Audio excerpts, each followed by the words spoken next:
Hello, everybody.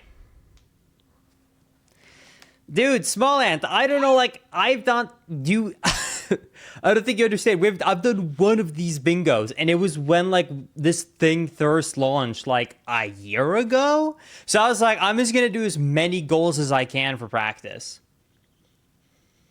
I'm just gonna go crazy mode.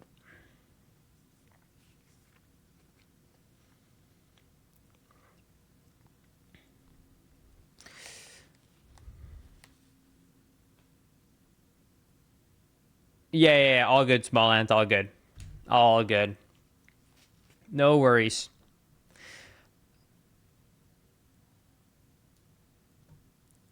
By the way, Smant, just so you know, if you actually do lurk in the stream, because you're going to notice it immediately, I'm just going to warn you. It is still on 1.0. I corrupted my game and had to delay stream because apparently, unlike the game, which can be played on an older firmware, version 1.1.1 requires a higher firmware of the Switch operating system. So because I tried to install it and partially installed, but it didn't work because I'm a lower OS version, I had to like reinstall the whole game. So I'm gonna have to, I guess, update everything on my homebrew Switch. It's gonna be a pain in the ass. But yeah, we're on 1.0 today. I gave up.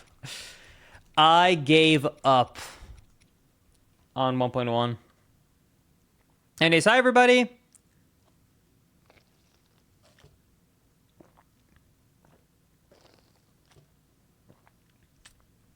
It is nice to see you all.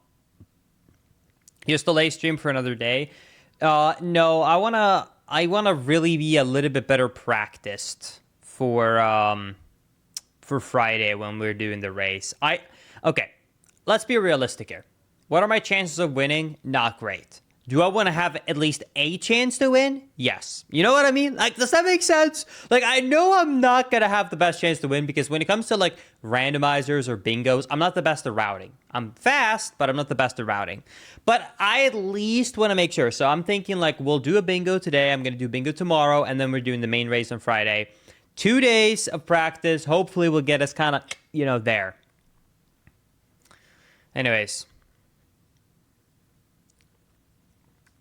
Also, hi, Joshy. Wait, I thought that there was only like a 10% chance for 2030 or something. Like, wasn't that something like that what Dogspot said? I can't remember. It was like right when I was ending stream, but Dogspot got beaten with those odds. Nice to see you. Anyways, hello. Thank you, Unfused, for the Prime Gaming 4-month reason, my friend. I appreciate it. Thank you, Nick, for the Prime Gaming sub as well. Thank you, Joey, for the Prime Gaming 14 months. Thank you, everybody.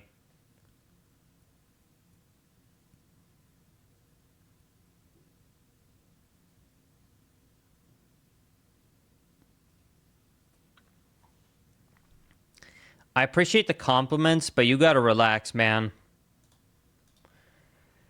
Anyways, nice.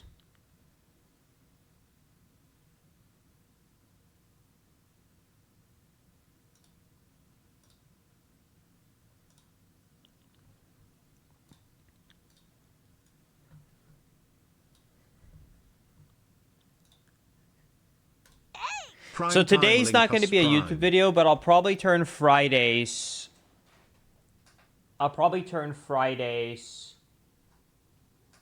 Race into a video if it's good.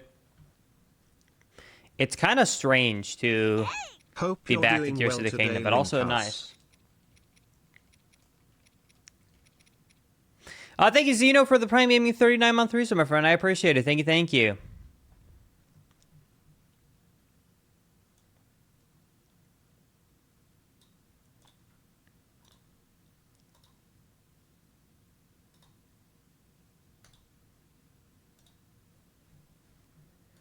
All right.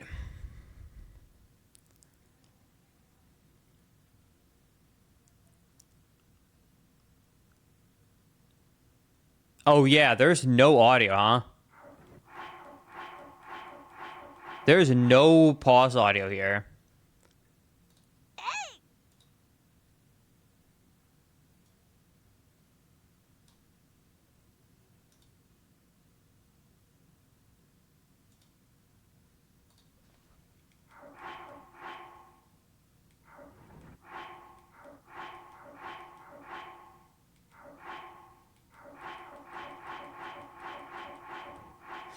Anyways.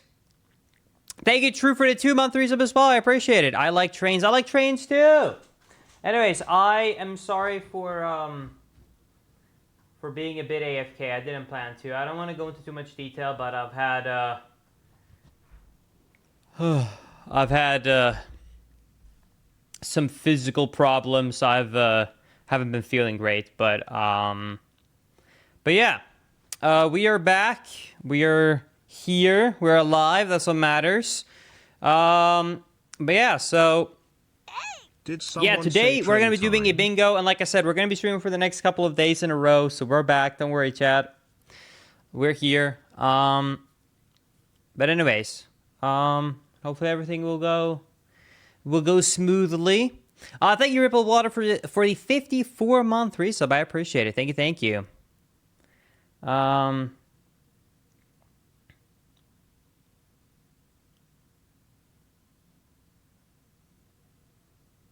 But anyways, chat, before we start,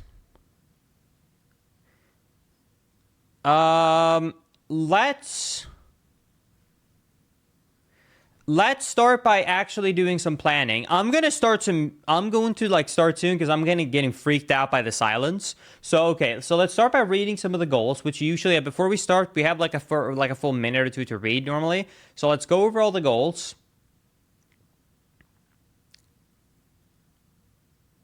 Anyways, destroy a flux construct of every level. Okay.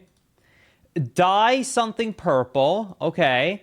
Register a legendary horse. Got it. Upgrade a horse. 2 legendary equipments. Lead the depths using Ascend. Oh my god. Okay, at least that one's easy. 20 unique recipes. Visit a low gravity area. Champions leathers. 9 bubble gems. 5 light roots.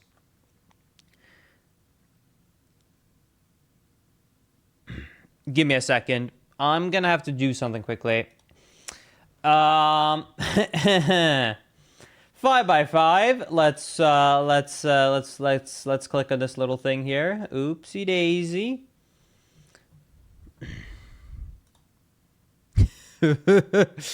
Holy crap! I was like 6x6 is way too much. Okay. My goodness.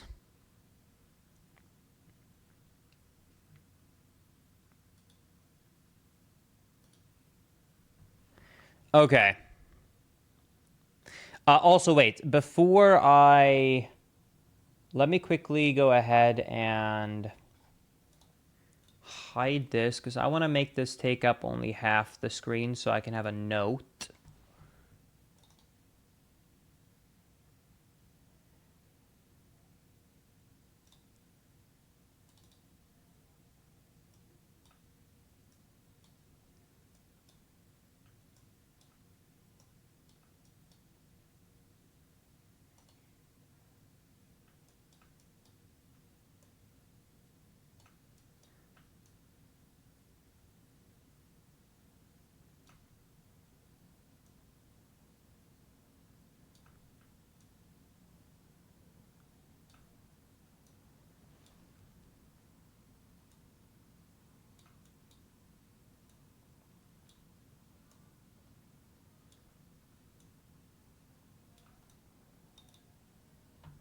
Okay.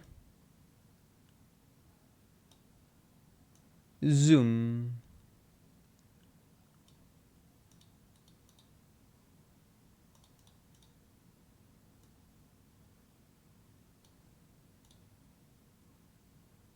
All right.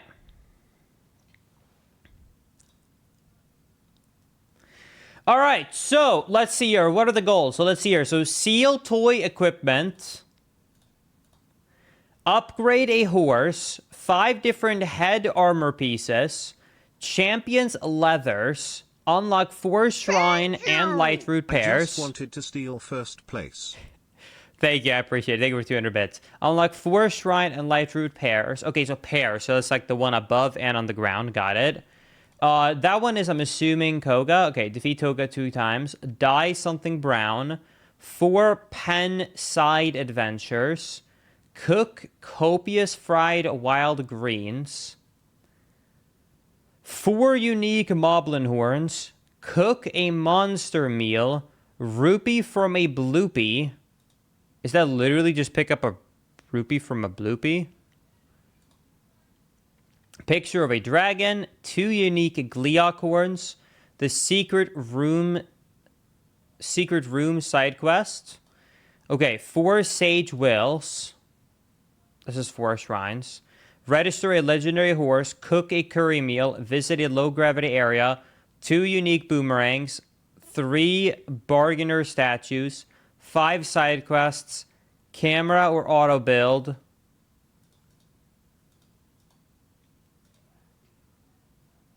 4 blessing shrines. Clear 4 monster forces.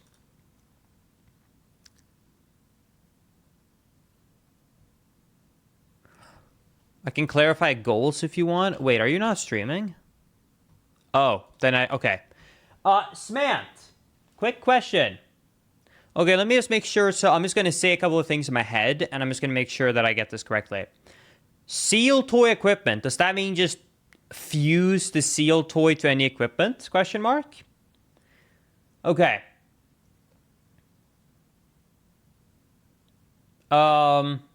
Rupee from a bloopy. Does that mean that literally when he's just running around, you just have to pick up one of those rupees? Doesn't matter? Like, how you get the rupee just has to be one that's dropped from a bloopy? Okay. 2 unique Gleok horns. Okay, that's self-explanatory. 4 sage wills. I'm assuming the ones you start with do not count. Wait, you don't have any, actually. I forgot the Stairs to the Kingdom. Ignore me. Visit a low-gravity area, okay. 2 unique boomerangs, okay. 3 bargainer statues, 5 side quests, camera or auto build, 4 blessing shrines, clear 4.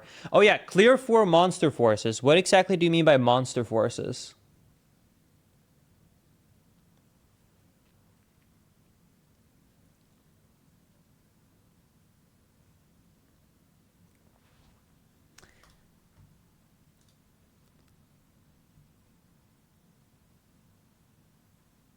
Got it, okay.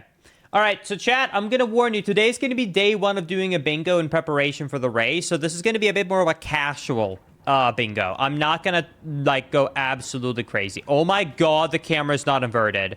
Oh my god, this is so weird. Oh my god, I'm going to have to get used to this. Also, oh my god, Smallant, what kind of sensitivity do you play with? Jesus Christ! Very high. All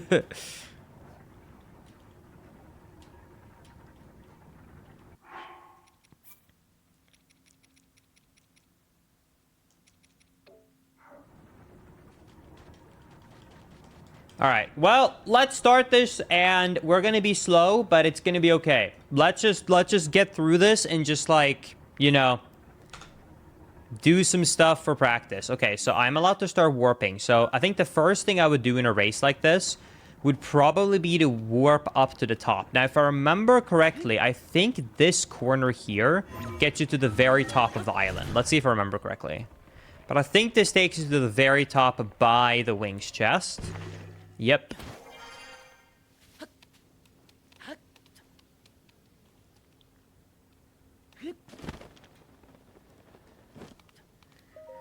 Yo, thank you. Thank you for the 3-month sub. I appreciate that. Holy crap. Thank you so much. I appreciate it. Thank you. Okay, so we got 3 wings. That would be a good start. Now, we are on version 1.0, so we should be able to dupe this no problem. So I'm going to start by duping before I forget.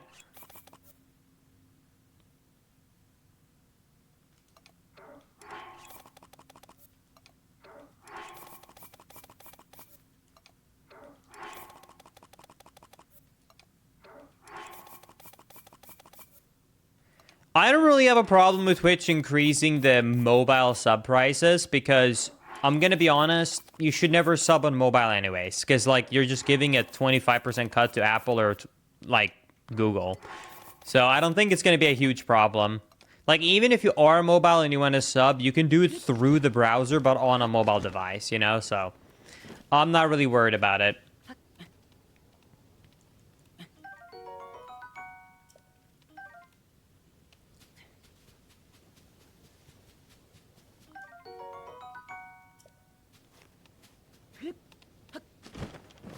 Okay. Well, okay, so we got the start. So let's start by, do we have this warp? Okay, we do. Oh no, someone died here. Okay, so let's get started. So, okay, I'm trying to think of how I would do this if this was a race. I'm trying to think. So, okay, so I would go and get the wings. After that, I would try and figure out what would be the easy stuff to do because I would want to plan for getting the easy to miss stuff because that's the things that always loses me against Mant. He, like, immediately goes for the fast stuff. So I can't miss out on that.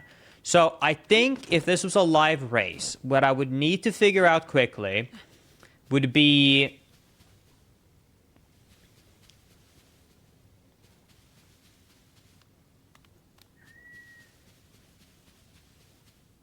I'm just going to try and do every goal at the right now, Smallant. I'm just going to try and do every single board because it's practice. I'm just going to try and get everything. The second one, lol. So I think... Wait, cook a monster meal. Okay.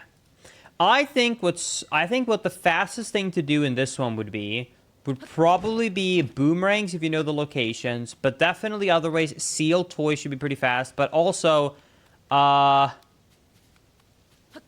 rupee from a bloopy I think would be one of the fastest things to do. So, that being said, I think what I would do You got this game. is I would warp here because I know that there is a bloopy by the mountain. Hello, link us and chat. Link us, hey. Up left of lookout platform. Yo, Crafty! Thank you for the 1 year resub. You got this, gamer. Thank you. Thank you so much for the 1 year. I appreciate it.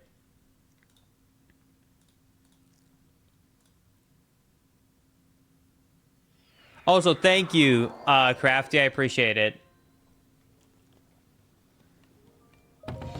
Okay. Then... True. Thank you for the 3-month resub as well. I appreciate it. Thank you, Lord, for the 2 months. Thank you, everybody.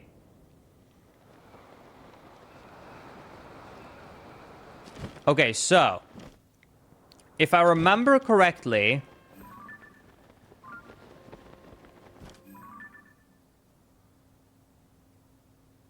I think that is a cave with a bloopy. I think, if I remember correctly.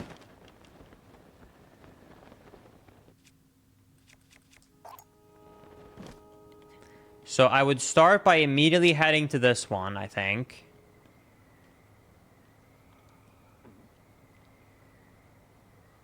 I always think about old ladies when I hear bingo. I guess technically, yeah. I guess, you know what? Before, like, speedrunning made me always think about bingo. I guess that's fair. What is he playing? Tears of the Kingdom. But anyway, it's nice to see you, Crafty. Yeah, Crafty, I'm gonna be honest. I probably should have started this practice sooner than today. I'm a little bit scared about 2 days of practice to go up against Smallant.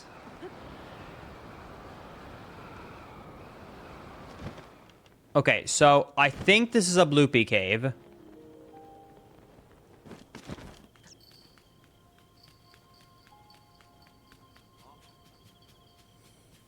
Wait, does that count? Wait, so would that have counted if I shot him with an arrow right there? Just to be clear.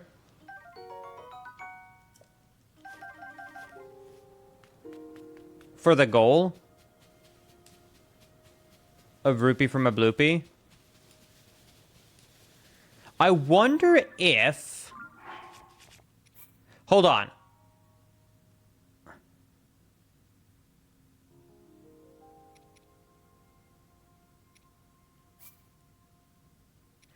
I wonder if throwing things in my inventory at him counts as him getting hit and he drops...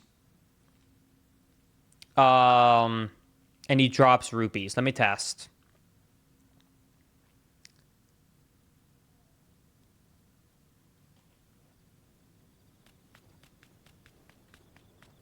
Does the bloopy now respawn? Damn it.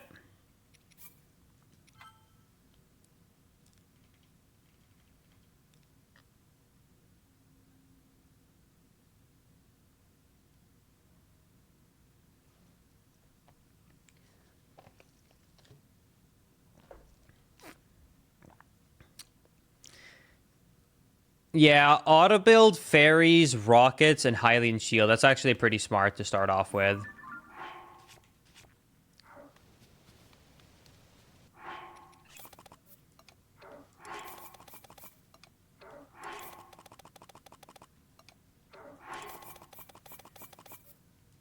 I think throwing something at the bloopy would still drop it. I don't think it has to be an arrow, but I guess I'm about to find out.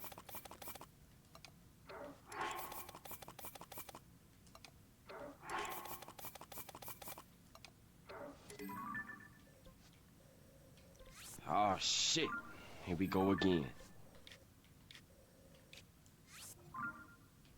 Yo, thank you, Kevin, for the 100 bits. I appreciate it. Yeah, that's a duplication glitch.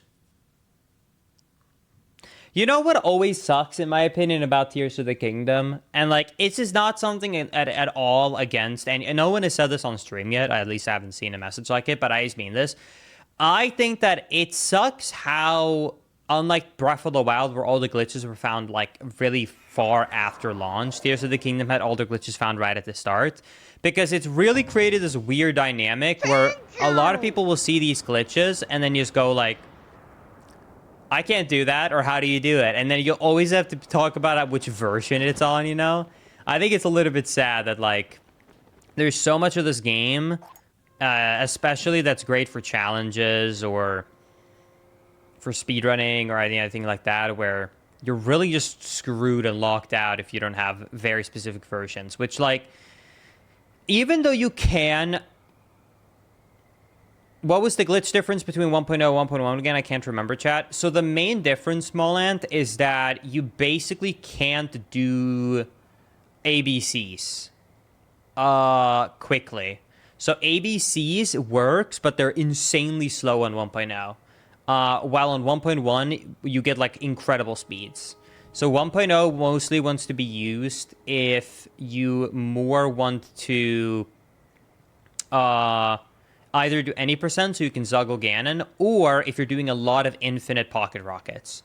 If you, however, are doing a category that prioritizes ABCs, then it's better to stick to 1.1.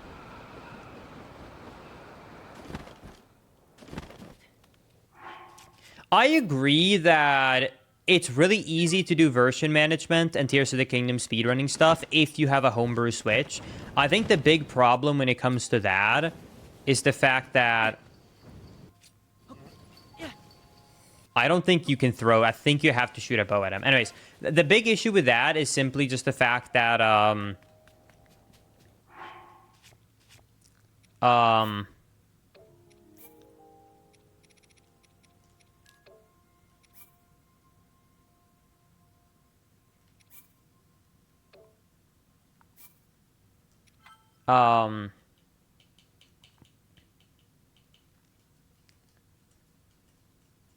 well, you have to get a homebrew Switch. Sorry, I had a brain fart. Because, like, if you look at the Nintendo Wii when it comes to speedrunning, right? If you look at the Nintendo Wii, then it's not bad that, for example, Ocarina of Time requires homebrew to get it installed. Because when it comes to that, everyone basically can get their Nintendo Wii installed with homebrew. I mean, like, literally Oh, it works! Sick. Okay. Nice, that's a goal. Okay, it works. Okay, perfect. But yeah, anyways, because everyone can get it. Literally, you just need an SD card, and that's it. Any version works, and it's quite an easy setup. Now, homebrewing a Switch is actually quite easy. The issue is you need to have a launch Switch. So if it wasn't for the fact that only launch Switches could do it, because I'm not including mod chips, I'm sorry, but, like, mod chips are a pain in the ass, and, like, no one's gonna do it. So, like, or almost no one. So yeah, so because of that, it's one of those situations where like I think a better golden age of kind of speedrunning for like management of versions will be after the Switch is discontinued and the Switch 2 is launched. If someone figures out a way to homebrew a main version, you know, that's not specifically supported around the Tegra chip on the launch models.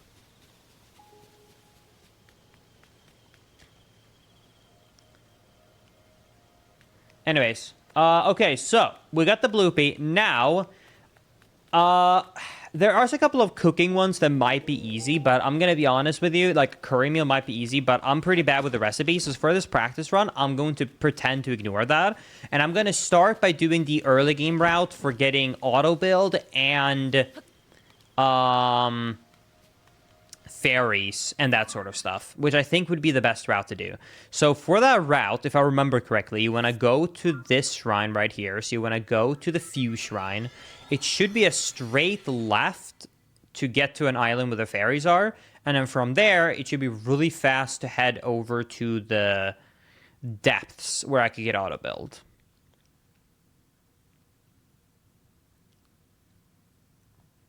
If you have an OLED Switch, then no, you can't homebrew it.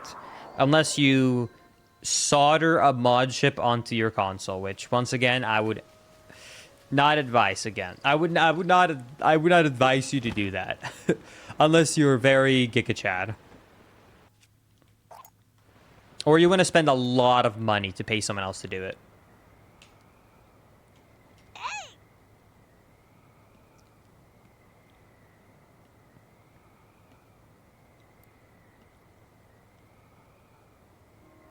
Yeah, exactly. The mod chip is expensive. It's easy to mess up, so you probably want to pay someone to install it. You have to send your Switch over. It's a whole process, and it's probably going to run you a few $100s.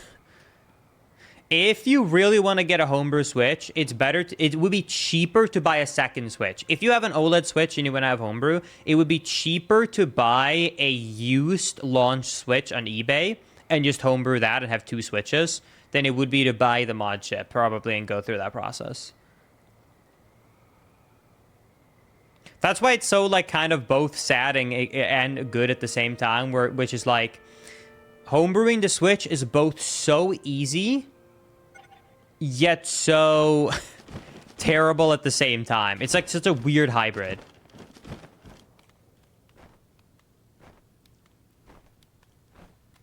Why the hell is there only one fairy here? What?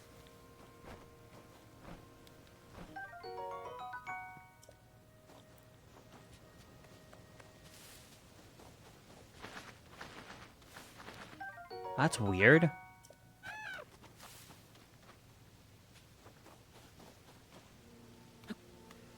Yo, awesomers. I know that link is technically fine, but don't post links about that. Even though that link is fine, that is winning, son? Scary close to the sun.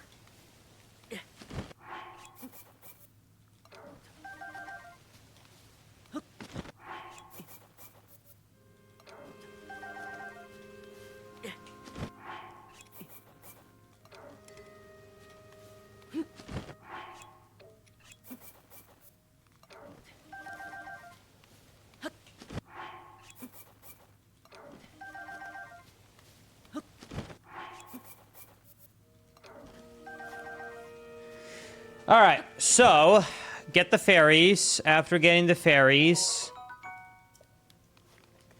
we go to the Great Plateau.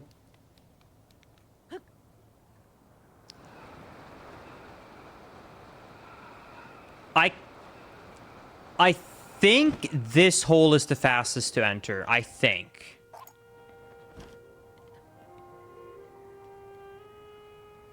I guess my internet is so bad I can't even watch on 360p. It's got to be something to do with the... Wait, watch on what exactly? Your computer?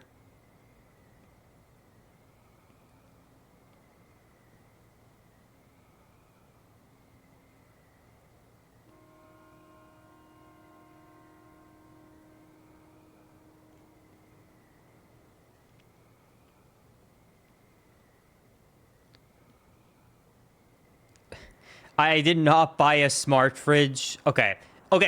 Technically, I have a smart fridge, but I didn't want the smart fridge. It's not one with a display or a camera.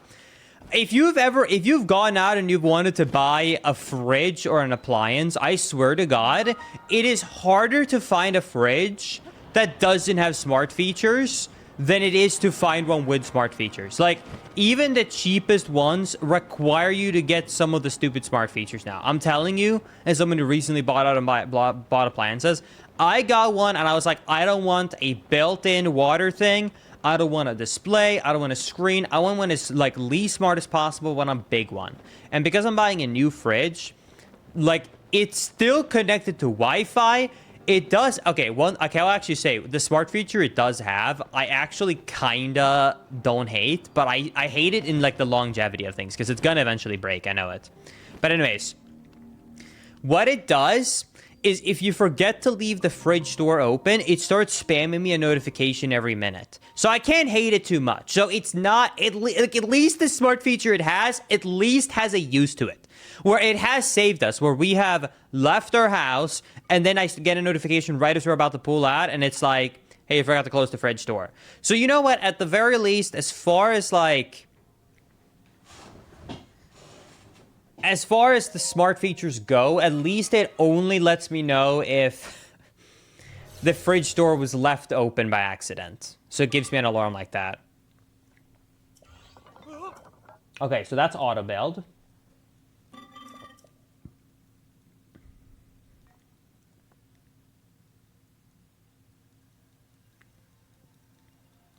How often do you leave it open? We leave it open a lot because, you know what?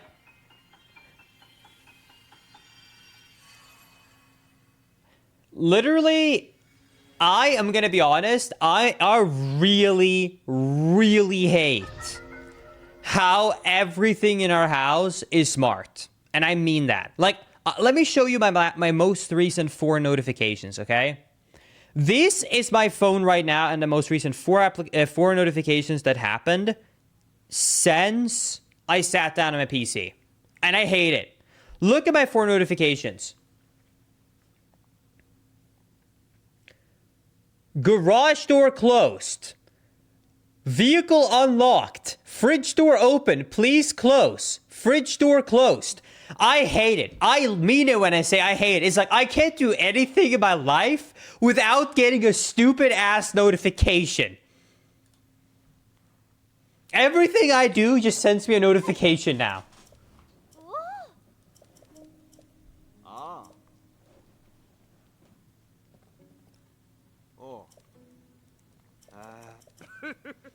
Linkus, maybe you should turn off notifications. I really should, but here's the thing.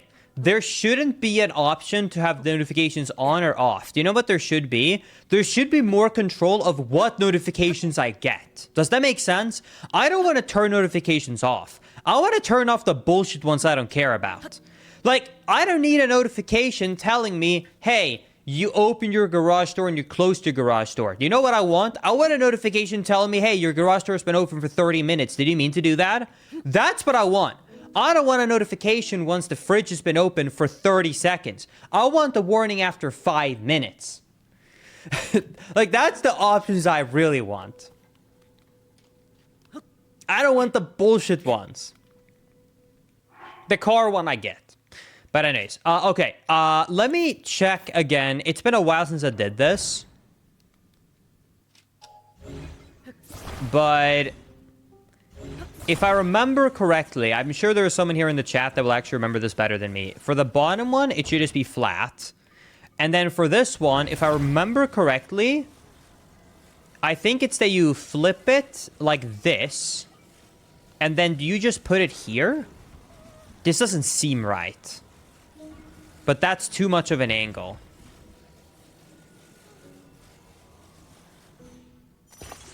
No, that doesn't seem right.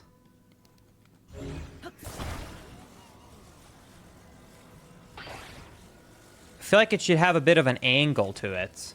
Is that it? That looks... Is that...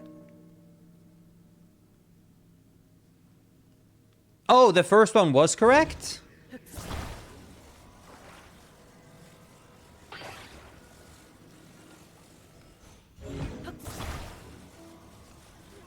So you just put it like right there, like this?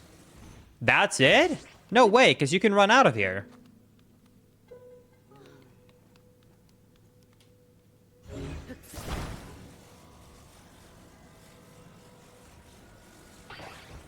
Not tip to tip. Oh, so you do it at this angle, but you attach it there?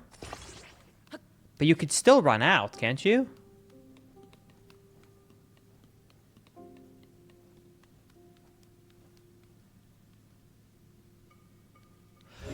Oh, wait. I think I understand what you're trying to tell me.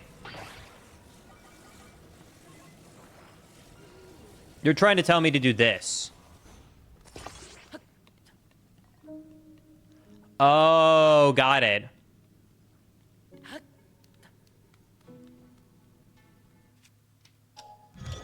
Let's see if that works.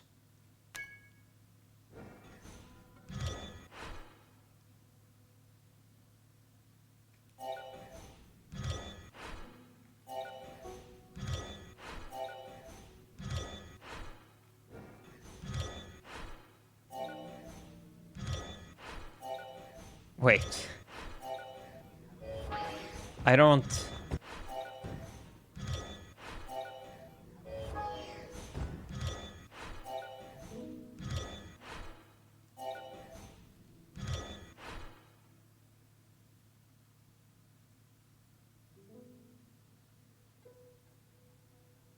I don't remember. I don't remember how to do it, dude! Wait!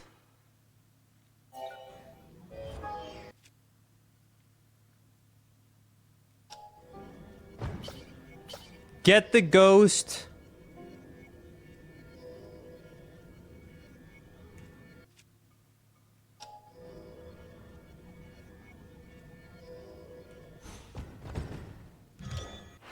Dude, I'm about to watch my own tutorial. Wait, I think I remember now.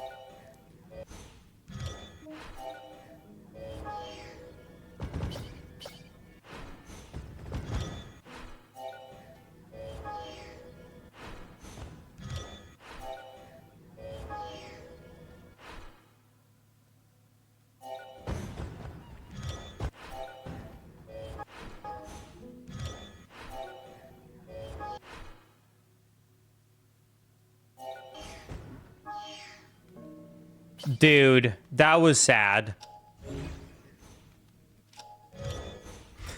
Okay, I need to turn off motion controls. Oh my god.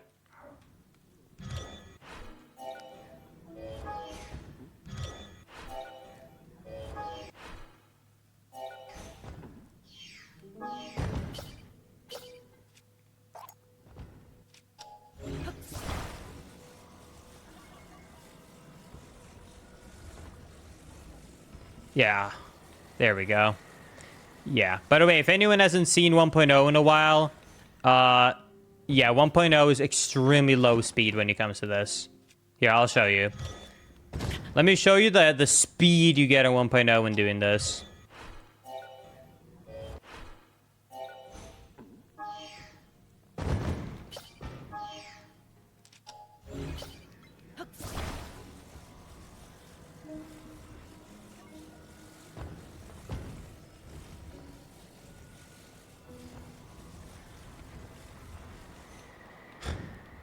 This is the max speed.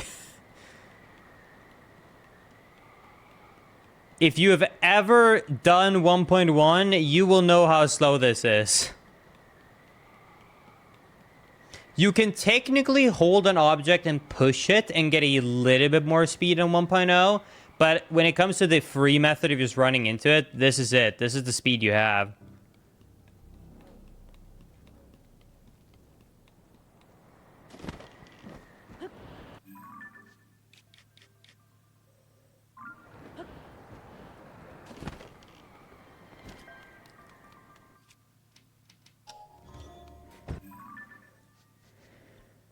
Okay. Anyways.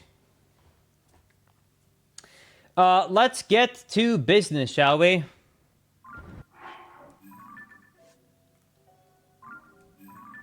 Once we have this, I think my goal after this would be to get a Hylian shield.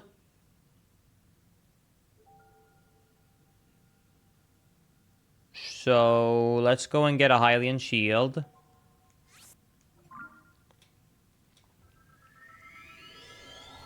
Because I think we probably wanna pocket rocket.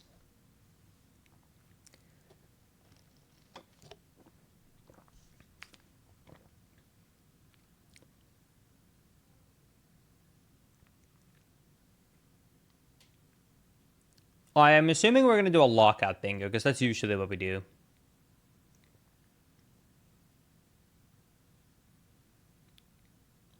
I think it's a bit more fun that way.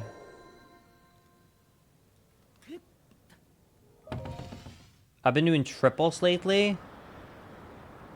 Triple as in like bingo, and you only lock the other person out if you complete a row, and it's first to 3 rows, question mark?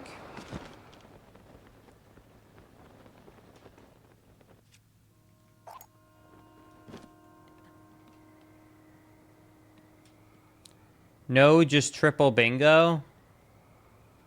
So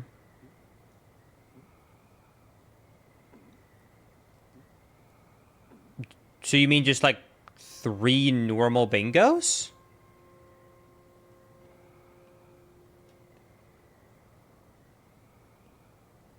Three lines? Okay.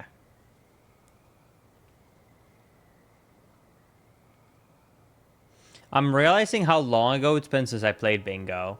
Because I'm struggling to think about what a normal bingo is.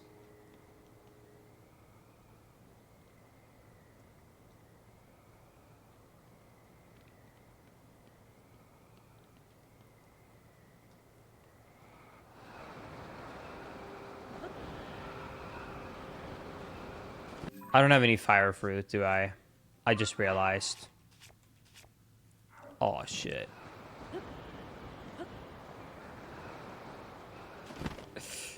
God damn it. I might as well go back. It's really good that we're doing this practice thing, isn't it?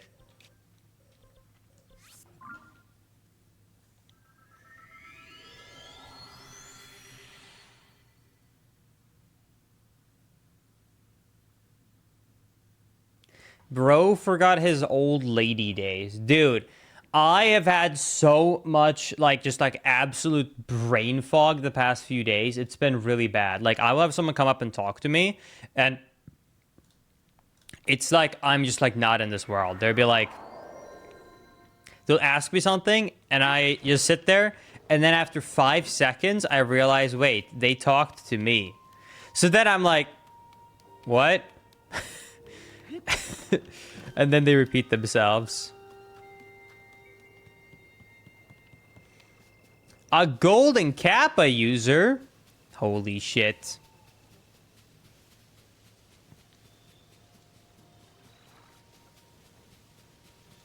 Yeah, I was supposed to come back on Sunday, but I've just been sleeping a lot.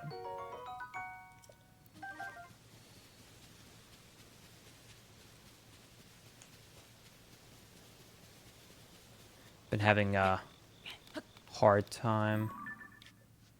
Speaking of which, chat.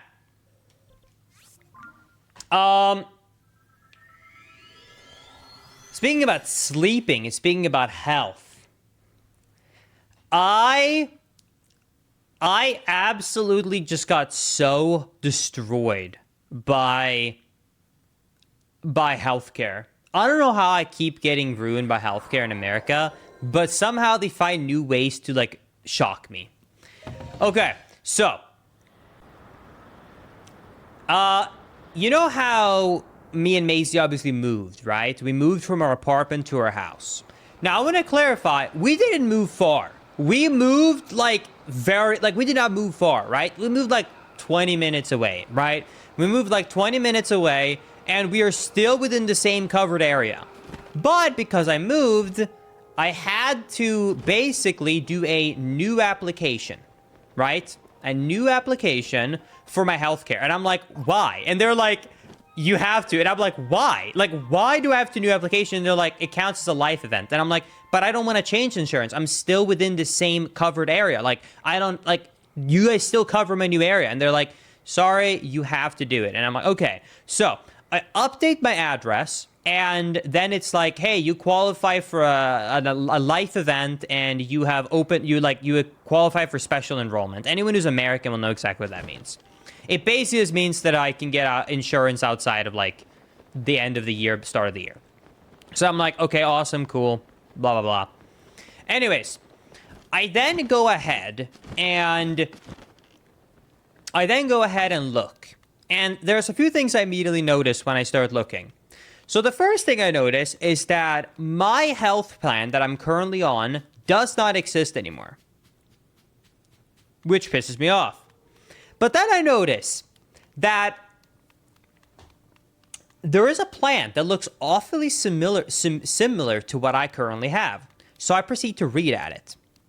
And I proceed to read all the benefits. And I'm like, wait, it has the same deductible, same out-of-pocket cost, and every benefit is identical to what I currently have.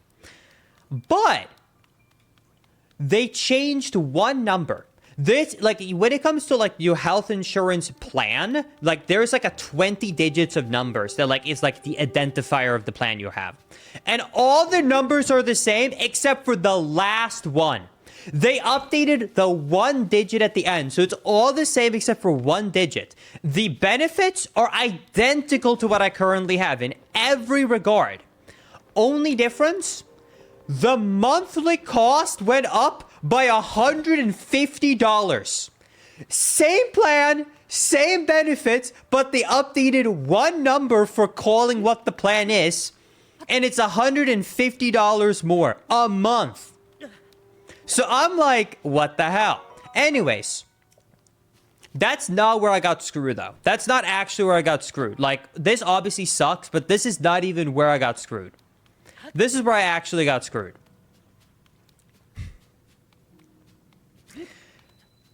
I call the marketplace, right? And I'm like, yo, if I keep the plan, well, they're like, you know, just roll into the new plan, blah, blah, blah, blah. Then they're like, for any specific questions about the plans, you have to call the insurance company, right? And I'm like, okay, sounds good. So I call the insurance company, and I ask them a very simple question. I say this. I have a question. I have hit my deductible this year. If I get the same plan with the same deductible, does my deductible transfer? And they go, no, it gets reset. Not only are they making me spend $150 more a month for the same plan I already have, they reset my deductible that I have already hit. So I think there is no way that that's okay. So I proceed to call the actual number for the for a marketplace, and I ask, I'm like, hey, I'm sorry, but I have a question. So I just moved like 20 minutes away. I'm in the same covered area. I'm planning to stay with the same plan, and my deductible is the same. Does my deductible transfer?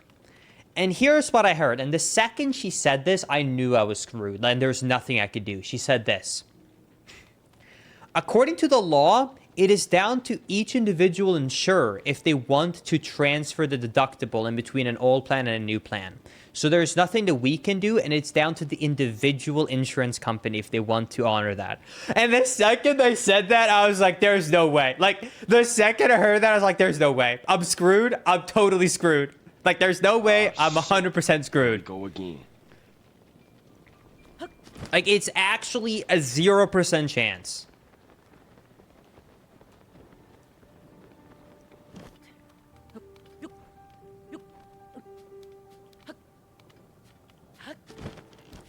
It's stupid. It's absolutely stupid. Yeah, I was very sad. Anyways, okay, we got the Hylian shield, and we got the Hylian shield. Okay, so we got everything we need now, basically, for the setup. So now we can start actually doing stuff. So I think the next step would be, I'm just going to get a few things on the Great Sky Island. Anyways. But yeah.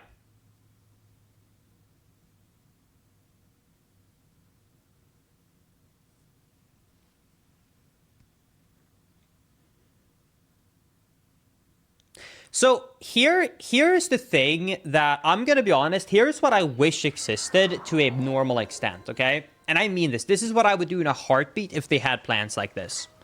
Okay, hear me out. So I'm not gonna talk about this the whole stream, but this is something that I've been thinking about on my mind for like the last few days, so I just have to say it. Okay, so in case you're not from America, I'm just gonna explain something so that you understand a fundamental basics of why you need healthcare. Specifically, the main reason you need healthcare in America. Because the companies, right, the hospitals, the facilities, anything, knows that insurance companies will fight them to the nail to lower the prices. If you don't know how this works, basically how it works is this. Let's say you need to do a procedure and the hospital actually wants to charge $1,000. They will never charge $1,000 because they know that the insurance company will say, no way we're paying $1,000. We want to get a better deal. So what hospitals has to do is they have to artificially increase the prices to insane numbers, knowing that then when the insurance companies negotiate for you to lower the prices and give you the discount, they get the actual price they want to charge. So I'm going to give you an example of how this works. And anyone who's ever had an American hospital bill will know exactly what I'm talking about. So I had a colonoscopy recently, right? So here's an example of how a bill looks in America. Okay? So, my colonoscopy. The actual cost that they billed me for was $12,600. The discount that the insurance company got, $11,000. That's not what the insurance company paid. That is the insurance company literally getting a discount. So they bill the insurance company $12,000. The insurance company says, no way we're paying that. They get an $11,000 discount, and the actual bill is $1,000. So do you kind of understand how the whole system works now? Basically, the $1,000 are the true price tag. But they know that if they say 1,000, insurance company will say, okay, and pay it. So they have to make the numbers insane so that they actually get what they want. And somehow most people don't know this. So here's basically my big issue with insurance in America, right?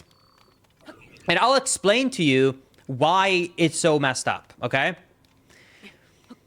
What I would rather do is get an insanely cheap, absolute crazy insurance plan, like that is an emergency plan. This is what I wish I would have, what I could have, okay? Because if you're not insured, you get $12,000 bill, you're screwed, right? So you need insurance so that he can get you the real price.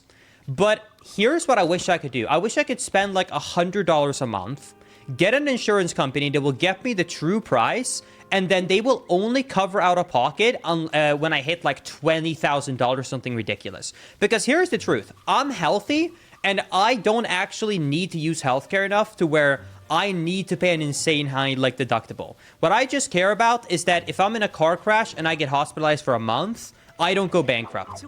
That's basically what I'm out for. And I think a lot of young people can agree with me here. The one thing that I really just want to make sure of is that if I get absolutely crazy sick out of the blue, super rare, I don't get bankrupt, right? So they cover that. Because if you run the math, it's quite easy. Currently, I pay $800 a month for the healthcare for me and Maisie. A year, I'm paying almost $10,000. If you count how much money it's likely that I have to spend on healthcare a year, I do one yearly physical, and that's it. So what I wish I could do is just pay the $200 or $100 straight out of pocket for that, you know, like one visit, right? And then I don't have any other benefits. And the only benefit I have is basically that, hey, if I somehow spend more than $20,000 in a year, they kick in. Do you kind of see what I'm trying to say of like a true emergency plan? Does that make sense what I'm trying to say? Basically, I have the company that will give me the real prices. and then they will do nothing else except for if I'm in an emergency. That's what I really dream of. Because you might be like, well, Linkus, then you still have to pay, for example, $1,000 for the colonoscopy, right? Without having a deductible. You're right, but that's already what I pay in a month and a half with my current plan. Do you see what I mean? Like right now, I'm paying $800 a month, every month, like basically $10,000 a year, just get the health insurance. And then I still have to spend $2,000 out of my own money before they finally say, okay, we'll give you an 80% discount. Which is like, dude, I don't care. Just give me like a cheap $100 plan a month. Give me no benefits. And then just cover me if I'm in an accident. That's all I wish I could have. Anyways. Let's get back. I'm going to get back to trying to focus on going to the shrines now, because that's the next thing I'm going to do. I want to do Sage Wells. But anyways, it's dumb.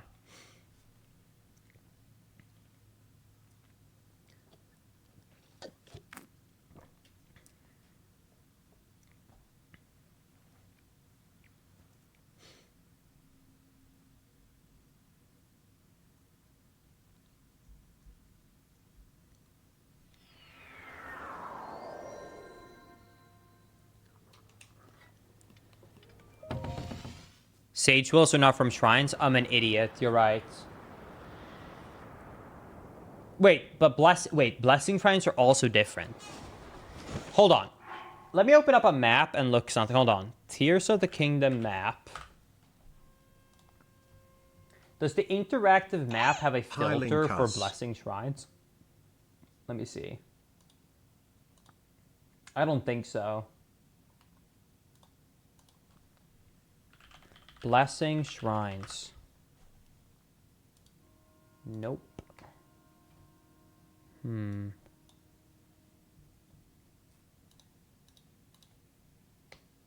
Shrine of Light.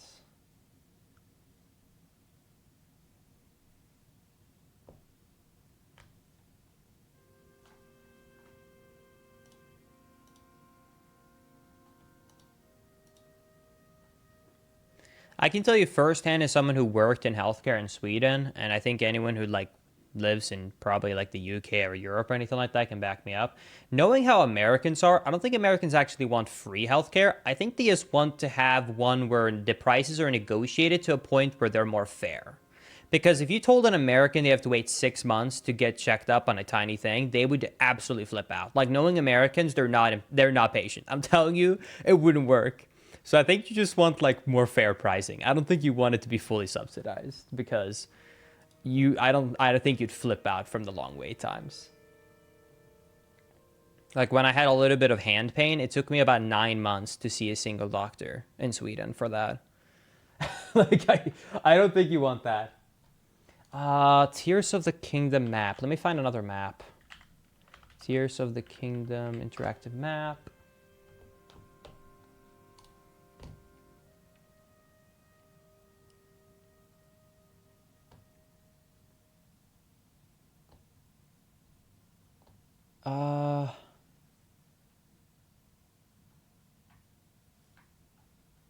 Oh man. Smallant, how do you know? Do you just know by heart which shrines are blessings and not?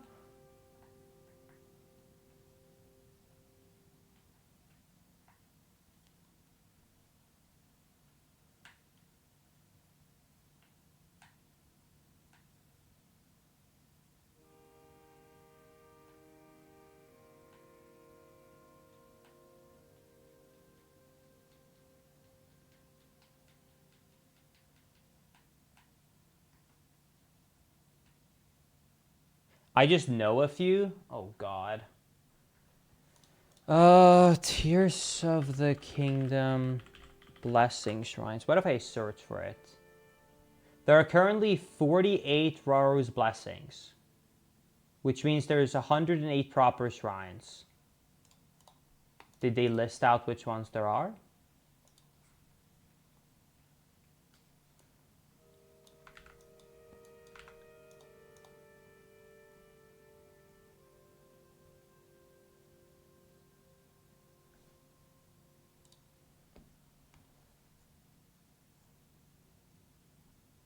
I love how people, there's a bunch of articles talking about how there's 48 of them, but there's not like a list of like which ones are which.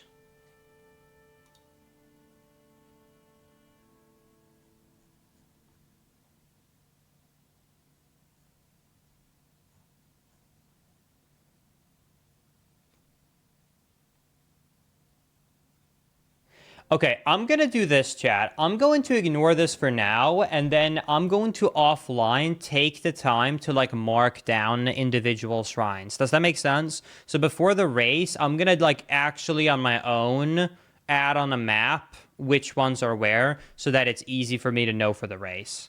So I think I'm just going to ignore that goal for now, and then just, like, actually have that research beforehand, which I think would work well. So let's do that, because if I just like, I know if I actually take the time to look at each individual shrine, I can find out. It's just gonna like be a bit too much right now.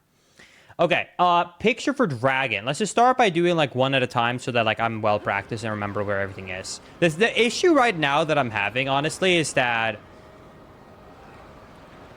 I basically only grinded any percent for Tears of the Kingdom, and I haven't played Tears of the Kingdom in almost a year. So my memory is just failing me hard right now.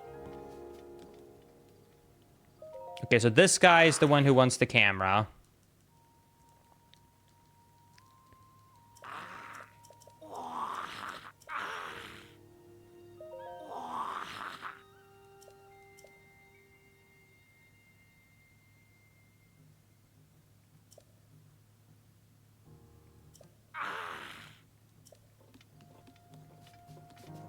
Is she already by the hole?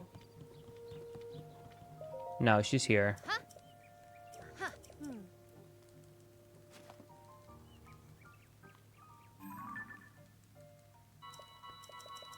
Yes. Yay. Thank you, Macy, for the 46-month resub. I appreciate it. Thank you, thank you. Yeah. I have to turn on the AC, dude. It is so hot. Oh my god.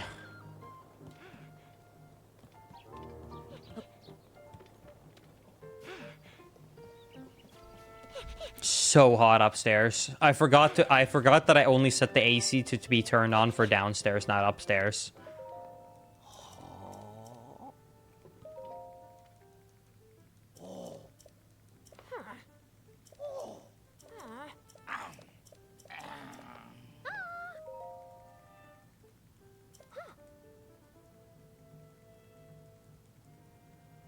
Yeah.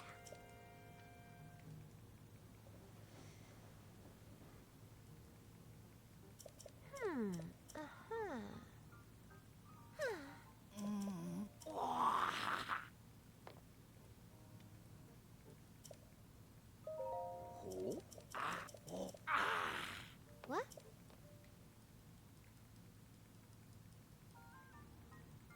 Thank you, Maisie.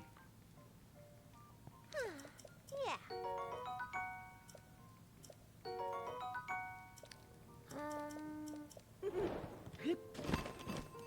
I actually don't remember if...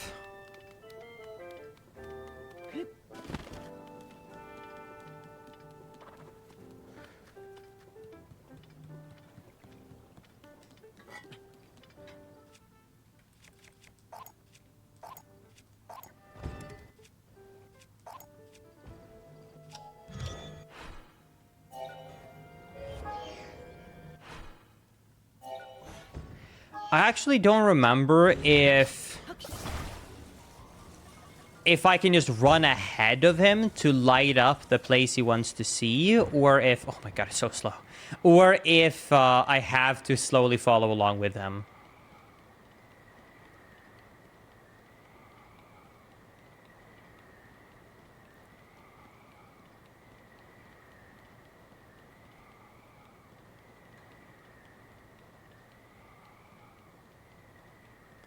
So slow.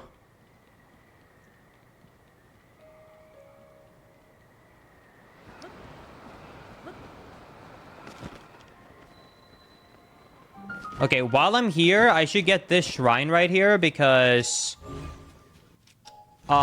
I need to connect light roots with shrines so that I have one at the like ground and one in the bottom, right? It says unlock 4 shrines and light root pairs. So I'm just gonna get this one while I'm here by the drop.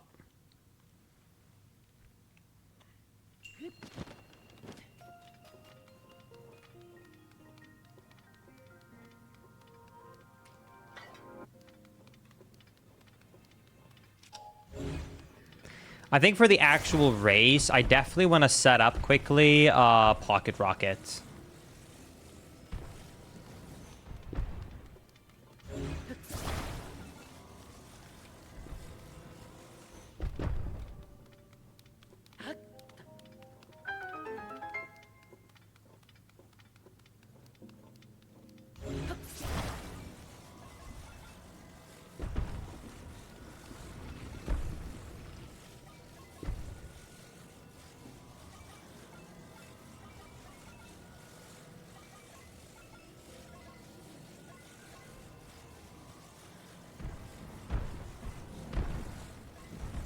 I think I'm being Pepega.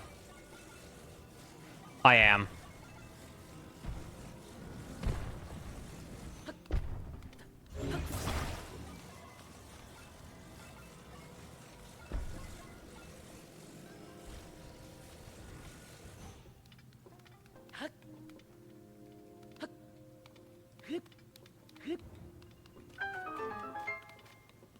Okay.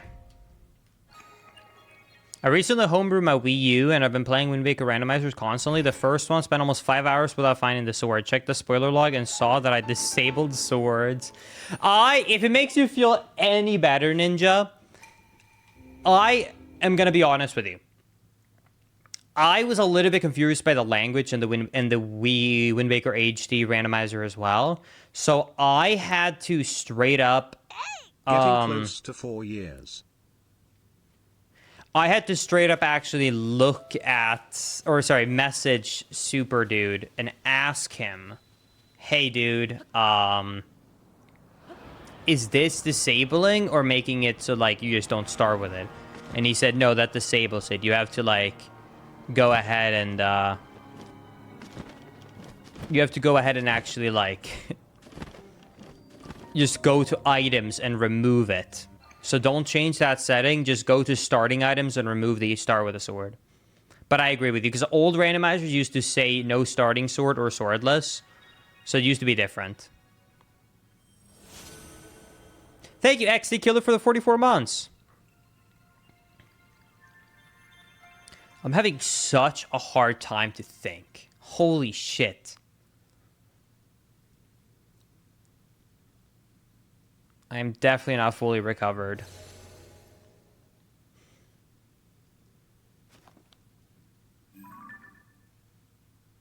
I feel so Pepega.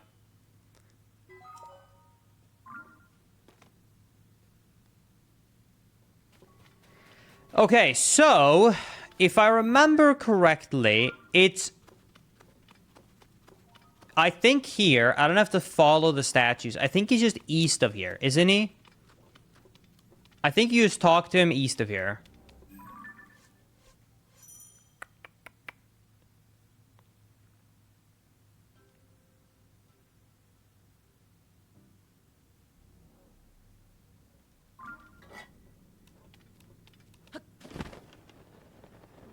Oh, does it go north?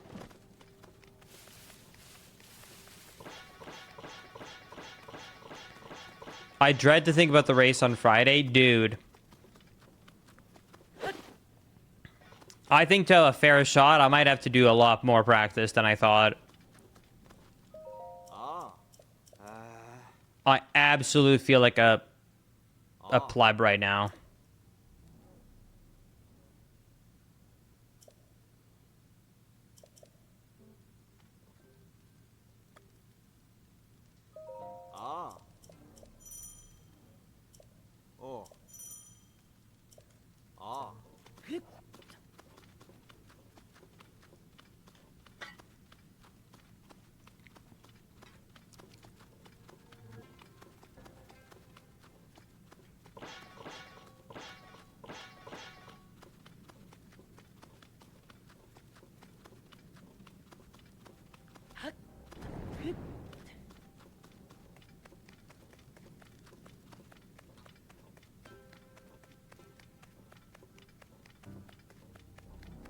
Is he lost? Of course I'm not lost.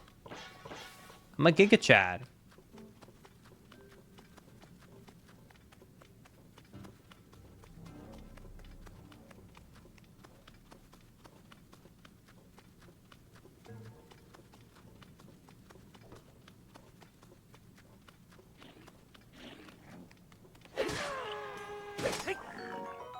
Don't I have one for horns?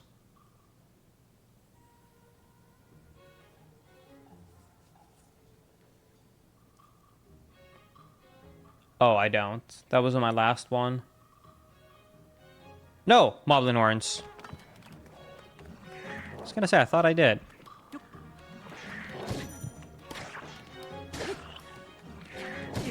Dude, this is so unfair. Holy shit.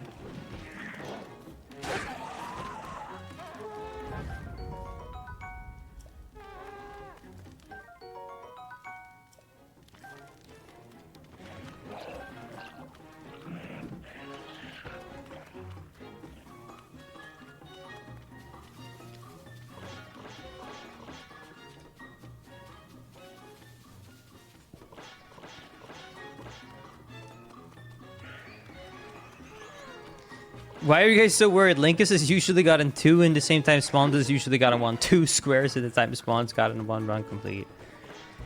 We've had some good close races in Breath of the Wild, but in Breath of the Wild, though, I've done so many 100% runs that I definitely...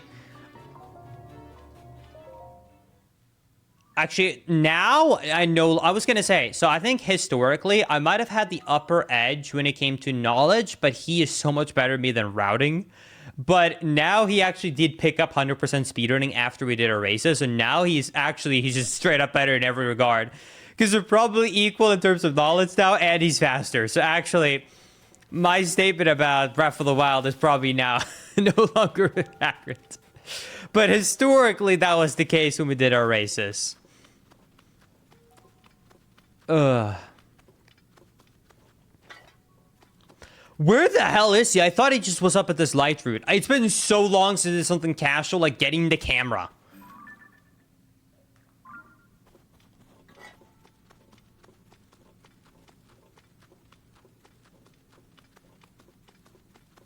Do I have to follow these statues? I thought it was just by this light route here.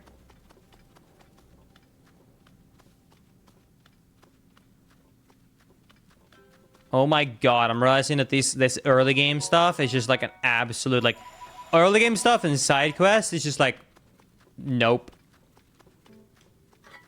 Maybe you should race Maisie instead. Come on, guys. I need to have a fair race.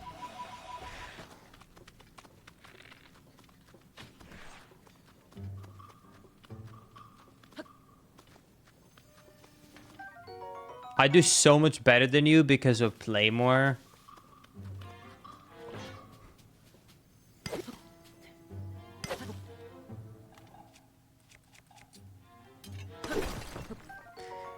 You want me to start over and we do a race, Maisie?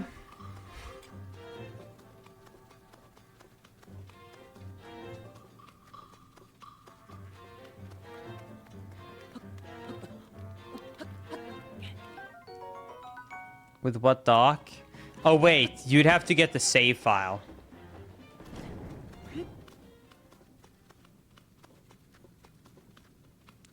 Maisie, if you set up the save file, I'll race you tomorrow.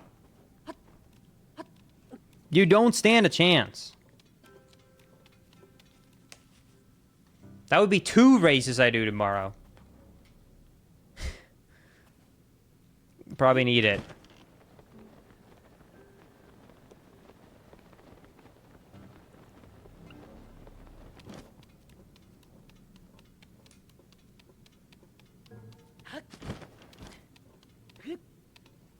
Tomorrow's Thursday, Link, is not Friday. I know.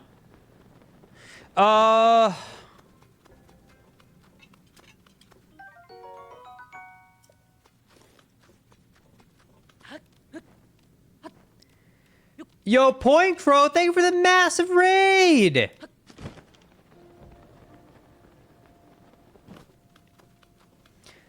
Huge!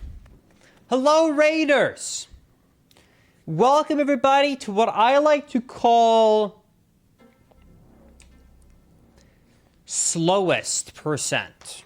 That's right. We are trying to go for such a slow speedrun and lockout and bingo here that it's gonna guaranteed be last spot on the leaderboard, which is what we're attempting. So basically, I haven't played Tears of the Kingdom in a very, very, very hot minute. And when I used to play it, I did any percent, which doesn't do a lot. So I'm doing something more casual right now, which is practice ahead of bingo. So I'm going to be doing a bingo race with Smallant on Friday this week. So because of that, I'm trying to kind of de-rust. So we are basically just doing a bingo on our own time right now. I'm not trying to just beat it as fast as possible. I'm trying to actually think of how to route this, where everything is, and just like do a bunch of testing right now to hopefully improve our chances on how things end up going on Friday. So that's what we're doing today. So if you want to see someone be partial speedrunner, a lot of casual on Tears of the Kingdom, this is your chance.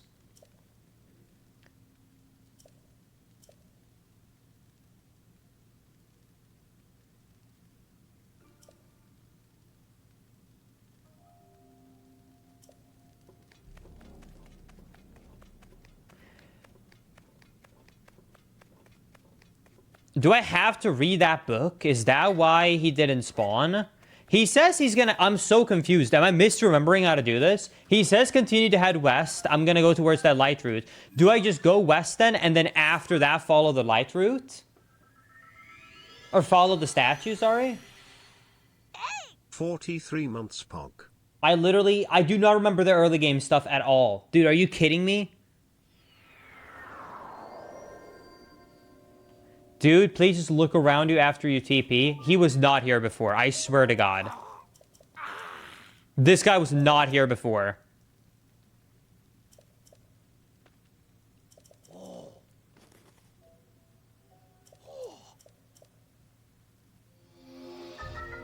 There's the camera. Jesus Christ. Okay, we're out of here.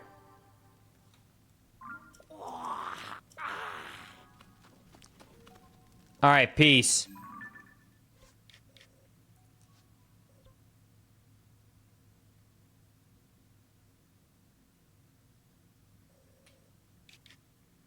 Wait.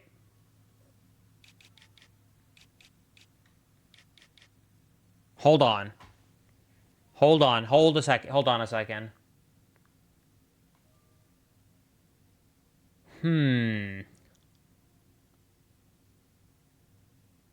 Is there a...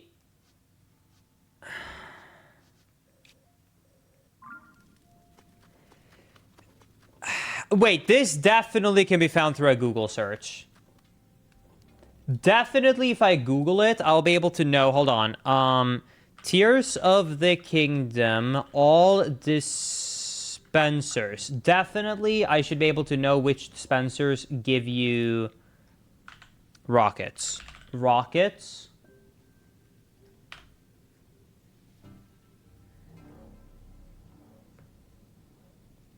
Wow, there's very few of them. I know the one in Terrytown does.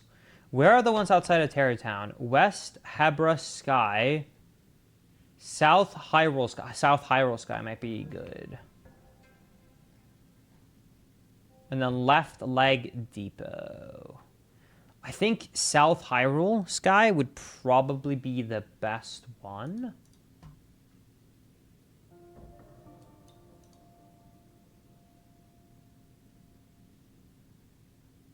It's by Jinuduk Shrine.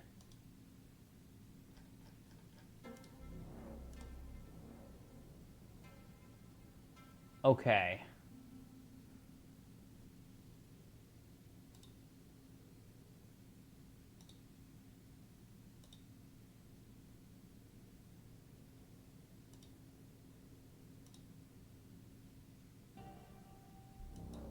Wait, Rockets is by the same place I get the fairies? Oh, that's so easy.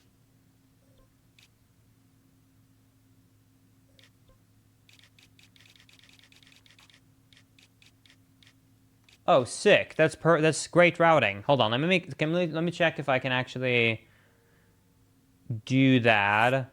I think I could just make that up there. Hold on, let me check. Because I would want to do that in my early game routing.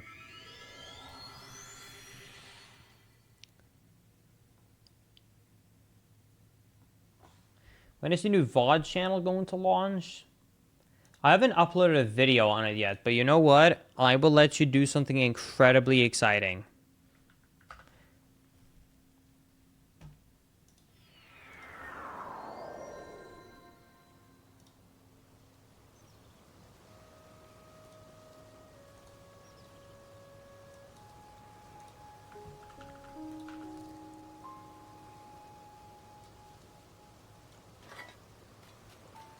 Here you go. You can be the first subscriber.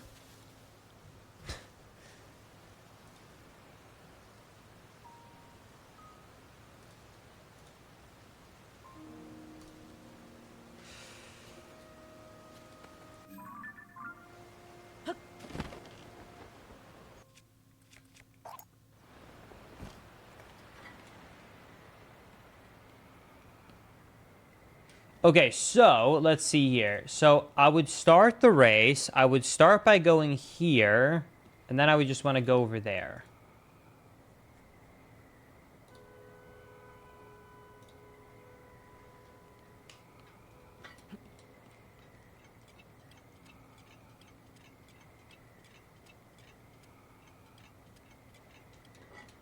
But yeah, I made the new VOD channel. I just need to upload to it.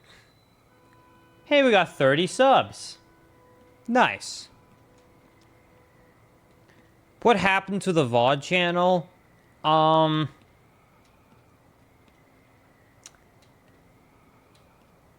guess it's been a while since it happened. I guess I can explain it. Okay, so here's the simplified explanation of what happened. The simple answer to why all my issues happen with the VOD channel, the old one, is that big corporations like to automate everything. And they like to make it so that humans do not have any say or do over anything. So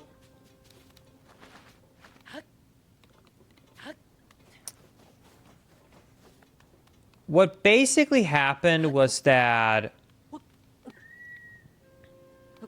Can I even make it there? I think so. Let's see here. Anyways, so here's what happened. Can I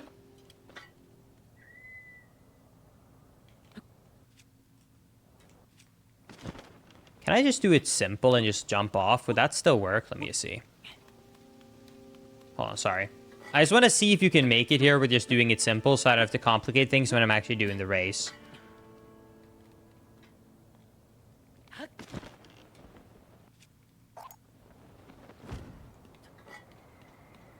Okay, it doesn't technically make it all the way up, but I think with Ascend, I should be able to make it up. Let's see. Okay, so here's what happened. So, you can only have one AdSense account at a time when you have Google. So AdSense is how you actually get paid on YouTube, right? And you're only allowed to own a singular AdSense account. So, like I said, so how you get paid, right, is that you have an AdSense account, YouTube serves ads, and you get paid, right? And I think everyone can understand the logic of you're only allowed to own one AdSense account, right? It doesn't want you to, just like, I don't know, for tax purposes or tax fraud or anything like that, just have like unlimited accounts. So you can only have one. So when I moved to the United States, I was under CLG, right, with my work visa, meaning that the AdSense account was CLG's AdSense account. Because, they were my employer.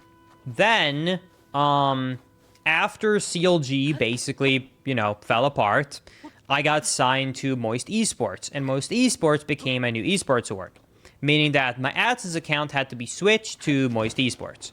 Now, all of this should be very simple, and it is.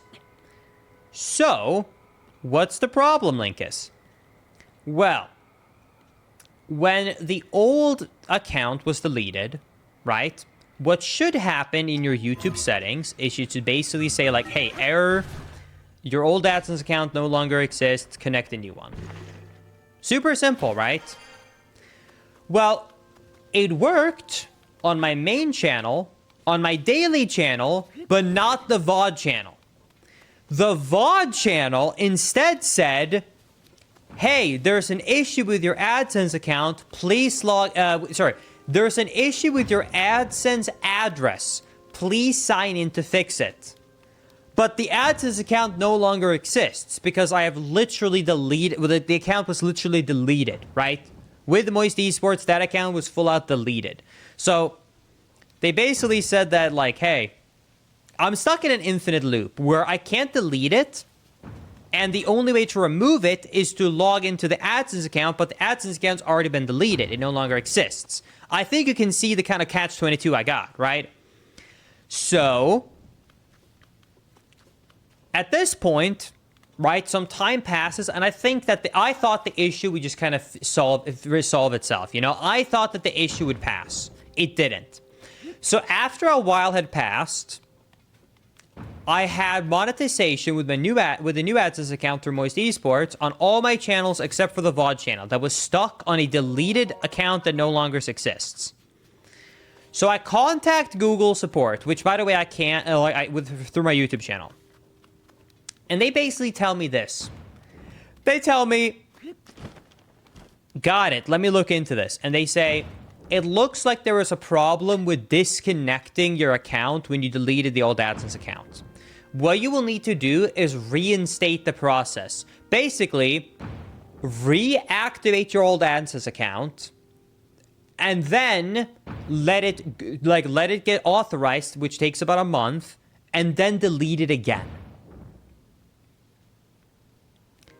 So then I basically say, but are you allowed to have more than one AdSense account? And they say, no, absolutely not. And I say, well, how am I supposed to do that? I already have an AdSense account. So if I reactivate my old one, I will have two AdSense accounts. And they go, no, sir, you don't understand. Reinstate your old AdSense account. Let it go through its verification process to make sure you're following terms of service. Then delete it. And then you can feel free to use your new AdSense account. And I say, and then I basically answered with, but wouldn't that mean I have more than one AdSense account? And they say, yes. And I said, is that allowed? And they said, no, but it's the only way. And I literally was sitting there flabbergasted. So I was like, they basically are telling me that there's no way to do it. Right? And I'm talking to a human. This is not a computer. This is a human that is basically telling me that. And I basically say, and I ended up talking to about 7 different people because I thought that maybe I just got unlucky. So I continued to get communicated with different people at Google. I continuously over and over again kept getting with different people. Finally, I got one person who was kind of honest and good. And this is basically what he told me. He basically told me this. We're not allowed to do anything hands-on. Everything nowadays on Google has to be done through the automatic system. Because the automatic system failed to got deleted on your VOD channel, there's basically nothing that we can do. But the odds are that your new AdSense account probably won't get deleted, because if you make a new AdSense account, we detect you have 2, which we will do because we have an automatic system for it, and you immediately delete the other one, no action will probably be taken. So he basically are telling me, like, there's nothing we can do, it's all automatic, but you probably won't get penalized for it.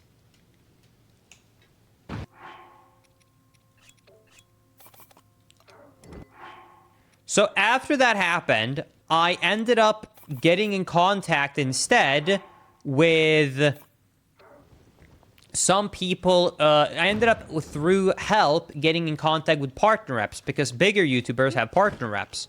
I actually have one now too. Well, temporarily, but anyways, it's weird. Either way, I finally got into hands with a partner rep, which is someone that should have more power. My answer was basically, can't help you because we're just not allowed to. So even the partner reps who is supposed to have more power, basically what happened was that the partner reps messaged the same people internally that told me before that they can't do anything.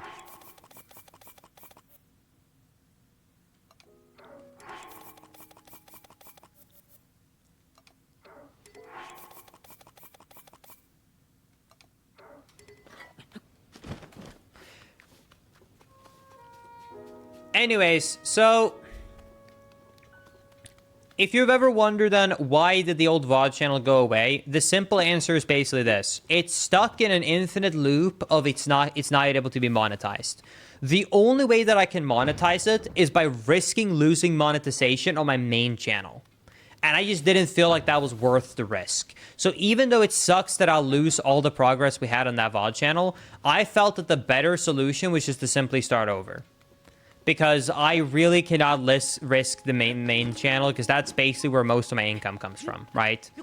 It pays for the bills. So, yeah, that's what happened with the VOD channel.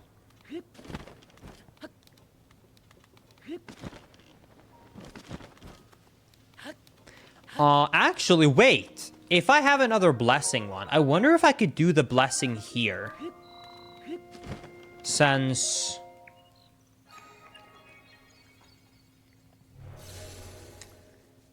I got the rockets here. That's so weird. How do other streamers do it? Doug has like 4 YouTube channels. So, no. So, one AdSense account can be connected to an infinite amount of YouTube channels.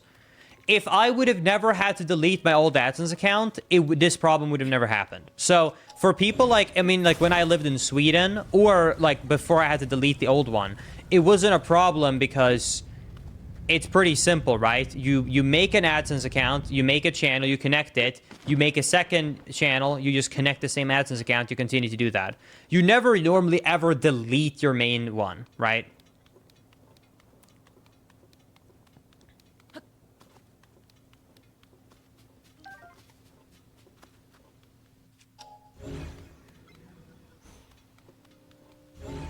Isn't there some way for it to wait it out that you explained a long time ago? Yes, so I actually did have a theory on how to get out of it, and it was a really clever solution. Unfortunately, it's never happened.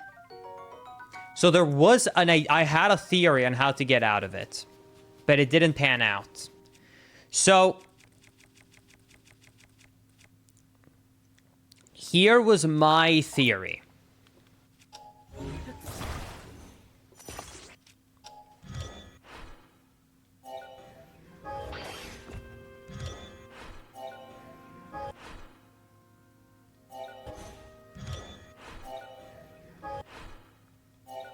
My theory was basically, a long time ago, YouTube implemented YouTube Shorts. I'm sure you guys know very well what YouTube Shorts is now. When they added YouTube Shorts, it was such a significant change to the terms of service of AdSense that you ended up getting basically a warning where it basically said that you had, I think it was like 6 months or 3 months to verify the new terms of service of AdSense. And if you didn't, then your channel will be removed from the partner program, which would be another automatic way to have that check removed. Do you see what I'm trying to say? Because I know for a fact that had happened in the past, because I was really late. So that is and would have been a way to fix the connect and disconnect issue. Here's the problem. I have now waited actually a year. I've waited over a year. I have waited a year and 3 months, and YouTube have not released a fundamental TOS that has been so significant that it has required you to do that again. So I've given up waiting. That's why I'm just launching a new VOD channel. So when I said there was a chance it could be solved by just waiting, that's basically what I meant. Was if they launched any new feature that required you to re-approve terms of service changes, but I didn't do it on my VOD channel, it would be disconnected automatically and it would solve everything. But yeah, like I said, it's been over a year. At this point, we're just launching a new channel.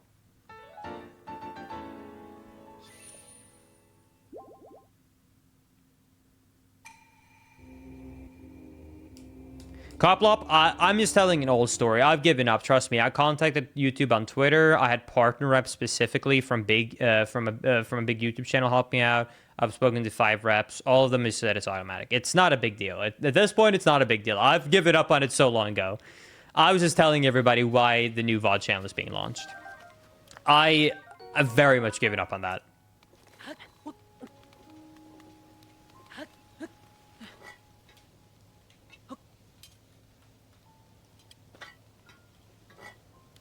Okay, anyways, we got 1 blessing, that's good, and we got rockets.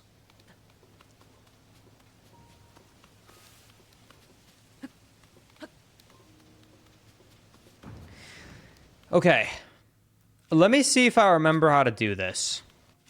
It's been so long. I drop a rocket.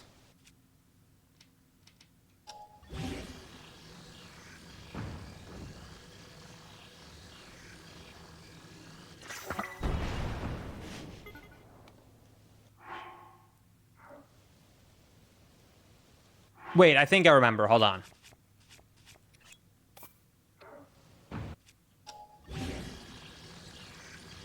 I want to say that I do this.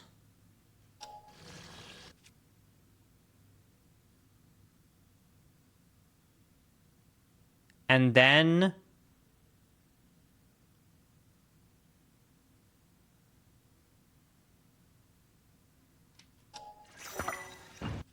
Crap, wait, what is the second input that I do?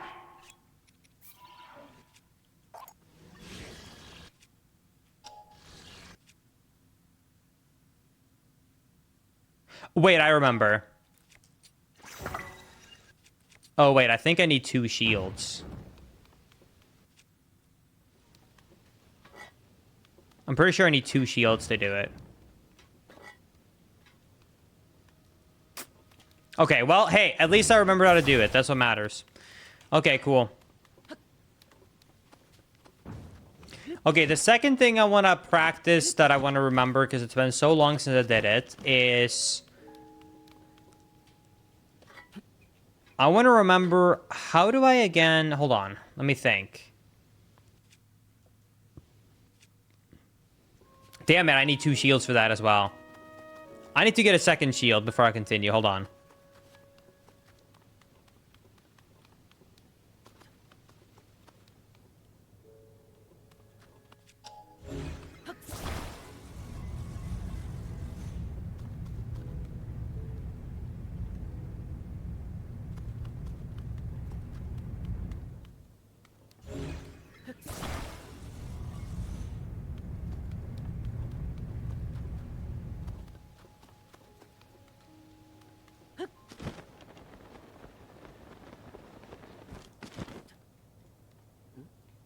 I don't have a bow.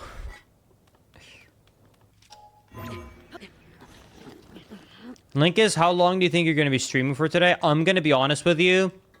I don't know. I'm so much more rusty than I remember that I'm feeling almost ashamed to be streaming this right now. So I think I'm going to do some practice offline as well.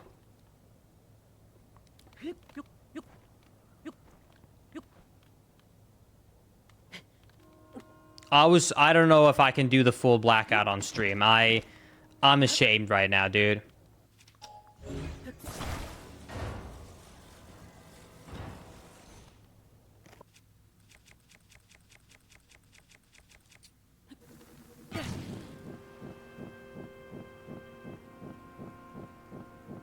If I hang out with Aiden at 9:30, will that affect you? No. Don't think so. Old map. Damn it, I was hoping that was going to be something better. Linkus, are you actually okay? I mean... I think so.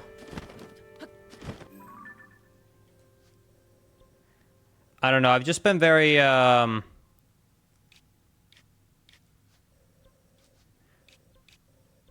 been very, I've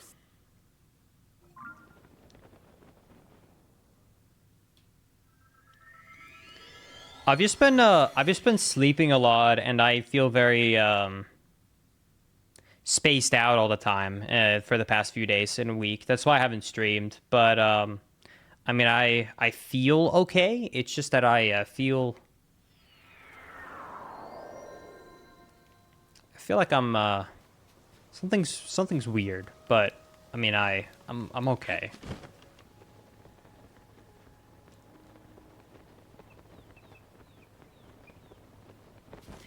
But yeah,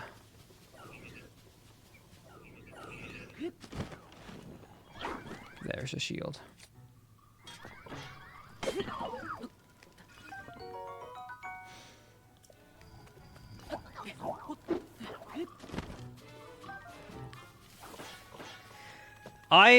I'm sure I'll be okay. Don't worry.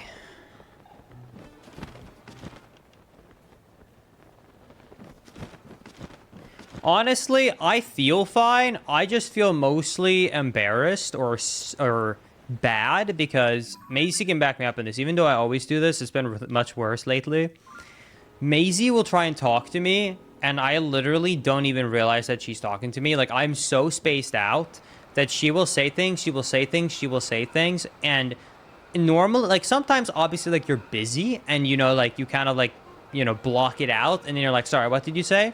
But I'm so spaced out that I don't even realize that she talked to me.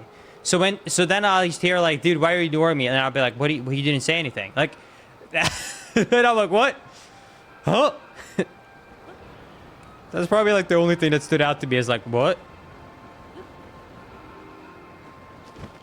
Like, I'm hardcore donut walling, and I'm not even realizing it. Okay, let me double check so I remember how to do this dupe.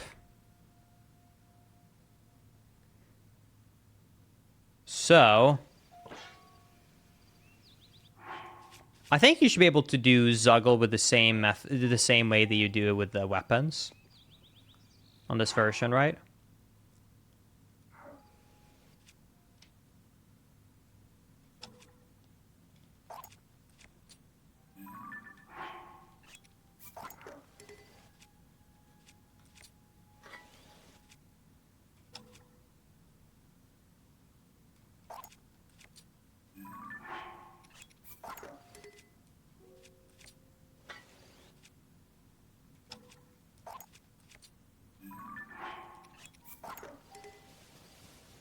Okay, and now if I drop this...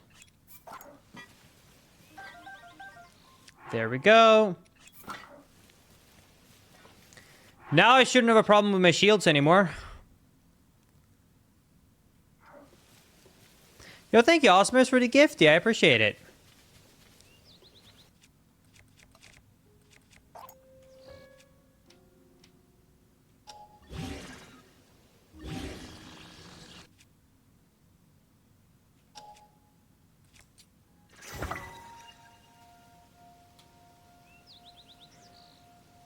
Do I fuse it to a weapon at this point, right?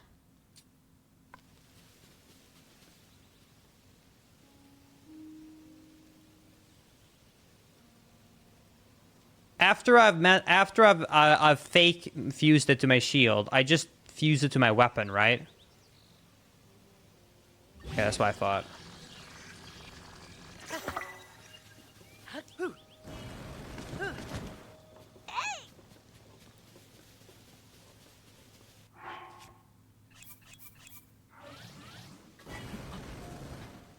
Wait. How do I do it again? Wait,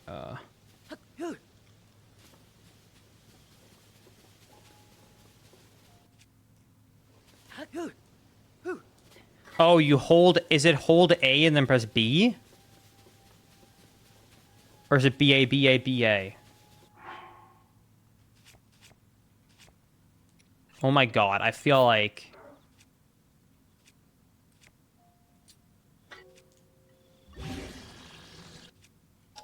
I feel like such a noob right now.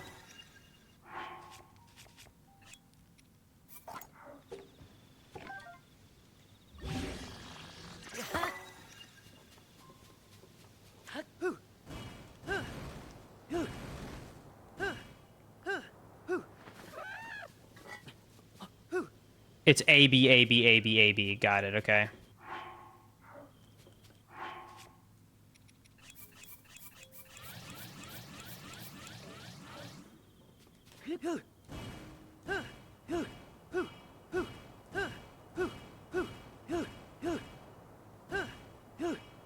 I did hear about those rewards. I should have the 5 million one. I looked into my dashboard. I think I'm at 12 million. So I'm insanely far away from 50, but I'm not too far away from 5.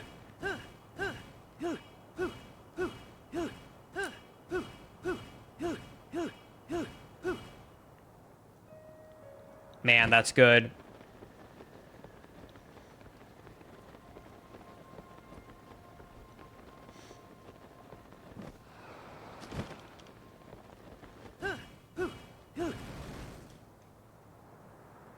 With so little batteries, it's definitely easy to mess it up, though.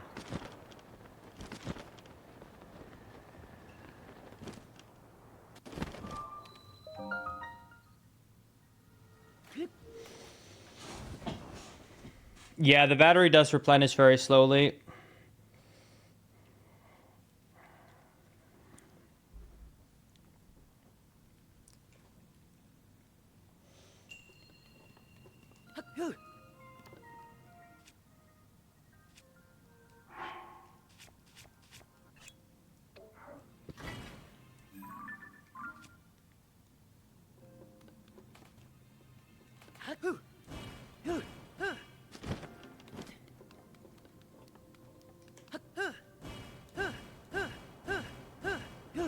Man, it really does break the shrines, huh?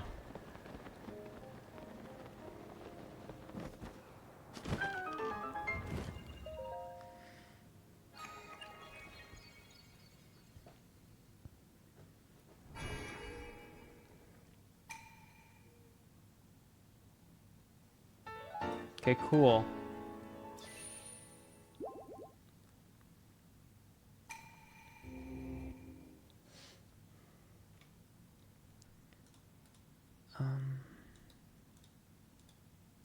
The DLC for this game is going to go so hard. Okay, I don't want to be the bearer of bad news here, but there ain't going to be a DLC for this game.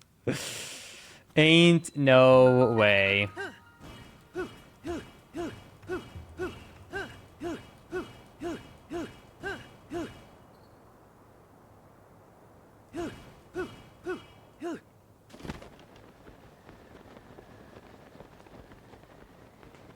Maybe not with that attitude. Copium.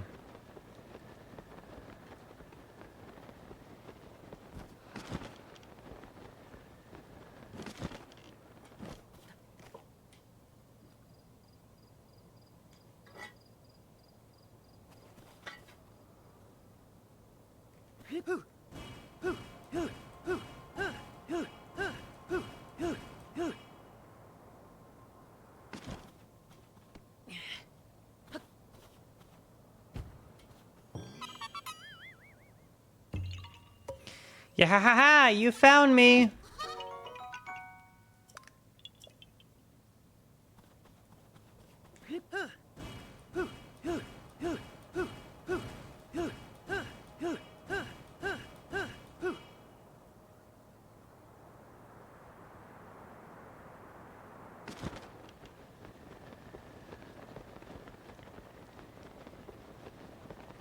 Do you think we will get it as a Switch 2 release game? Oh yeah, it's been rumored for a while that Tears of the Kingdom and Breath of the Wild are both being released as as like games for the Switch 2 with quote-unquote enhanced versions.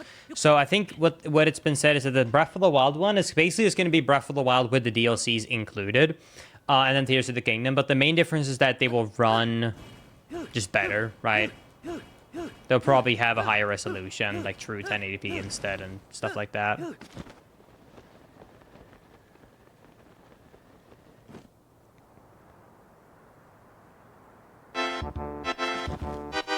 Yo, awesome, Bruce. Thank you for the 5 gifties. I appreciate it. Thank you, thank you.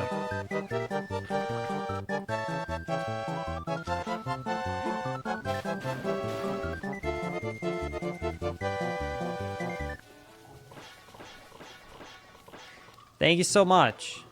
I appreciate it. Okay, chat.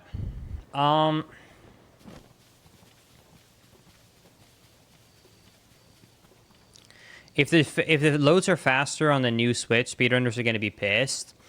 You know, I'm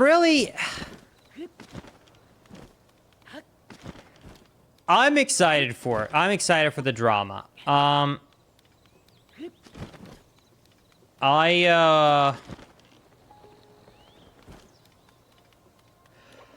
excited for the drama. Here's going to be the interesting thing. So, here's something I'm really curious about. So, in case you're not super into the depths of the speedrunning community, in general, there's a little bit of divide when it comes to the Zelda community. So the Zelda community, historically speaking, there's obviously some overlap. I mean, I'm one of them.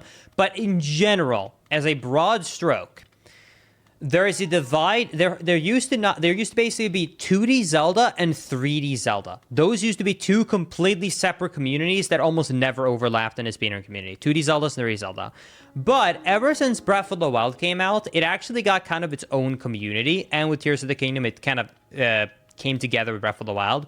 So there's sort of like 3 like speedrun communities, if that makes sense. So like that are broad. So Breath of the Wild and Tears of the Kingdom are, generally speaking, a fairly separate community from the original traditional 3D Zeldas in terms of speedrunning. There's not too much overlap. Obviously, when Breath of the Wild first launched, it was all set up and based upon rules that old traditional 3D Zelda runners made.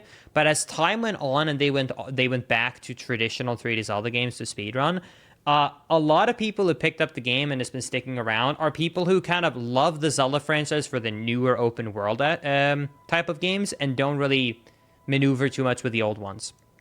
And the interesting thing that's happened with that is that there are definitely some decisions in terms of rules that are different from what the traditional senses would be. Does that make sense? And I'm not saying that in a negative way. I'm just saying it's different. I don't think it's necessarily bad. I used to be like, you know, a little bit different, but now I just don't care.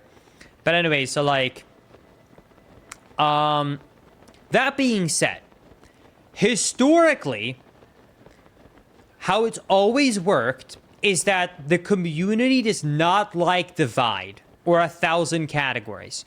The historical opinion has always been, if it's an official release and it's faster, it's the version people speedrun on. If you don't want to get that version, you're just going to take the time loss. Nowadays, it's not always the same. So, if they go by the rules of what traditional communities would do, then the answer would be that if it's not a remake, but it's just a port on a newer console, then,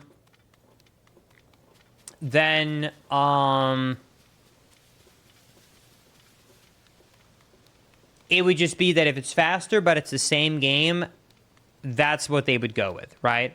However, I wouldn't be surprised if there would be a lot of people out there who would go, I don't wanna like have to buy a new console to save loading times, and they either divide the community or, you know, they just basically don't. Either divide the community or to make it a new game tab or something like that. Personally, I wouldn't do that because it's not a remake, but, you know, each community to their own.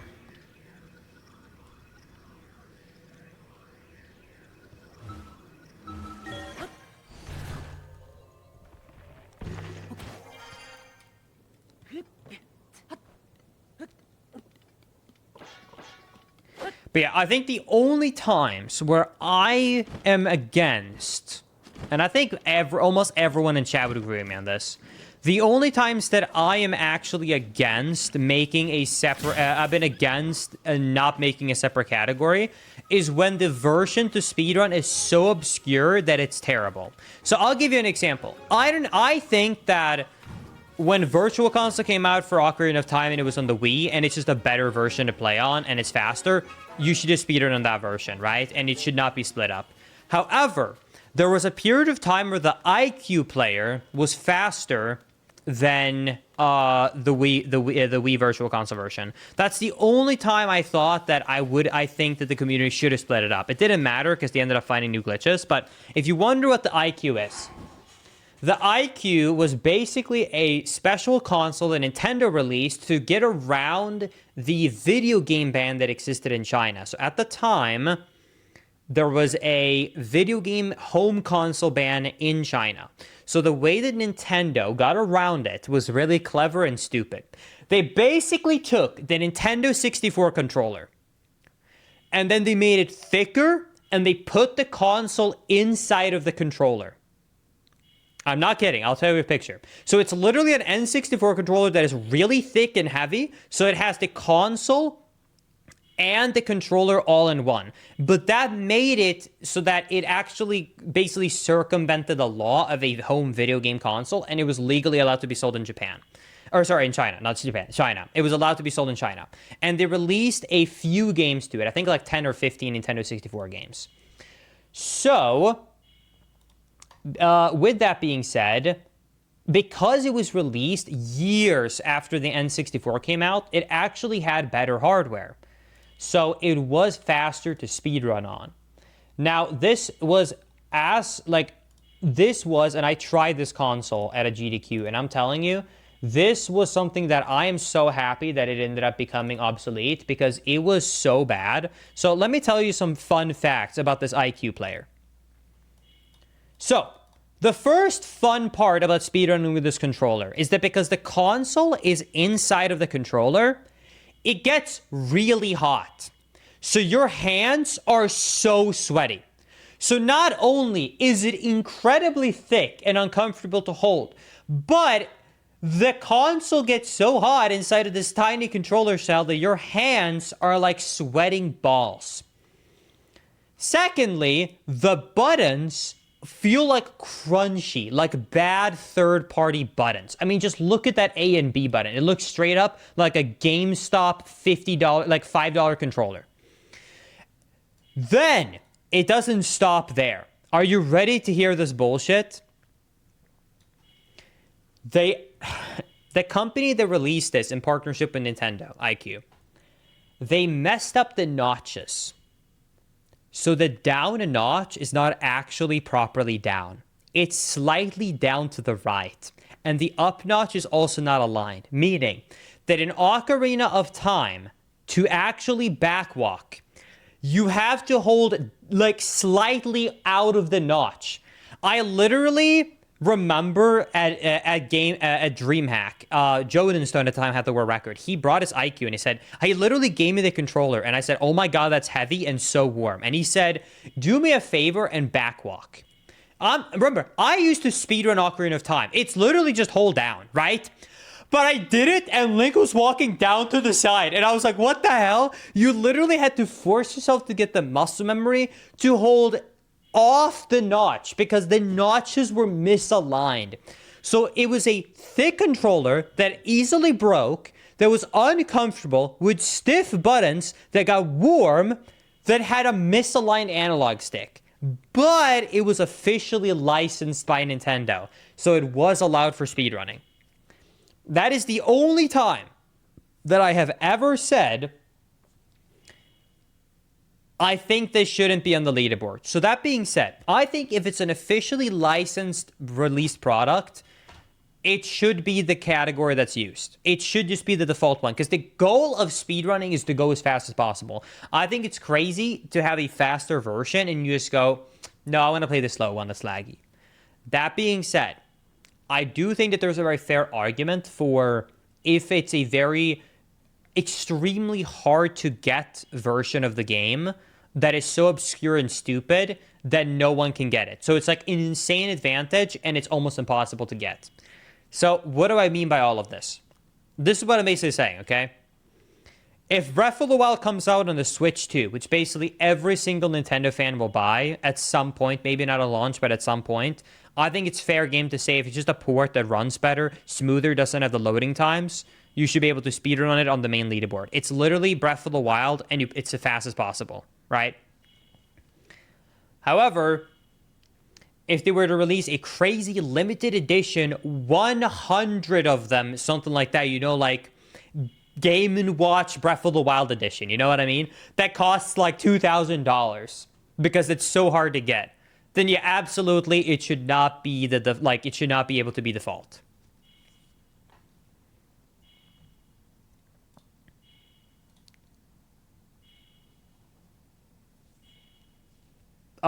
Basically anything that had lag was faster on that console. There's basically no lag on IQ. 4 whole years. Let's go.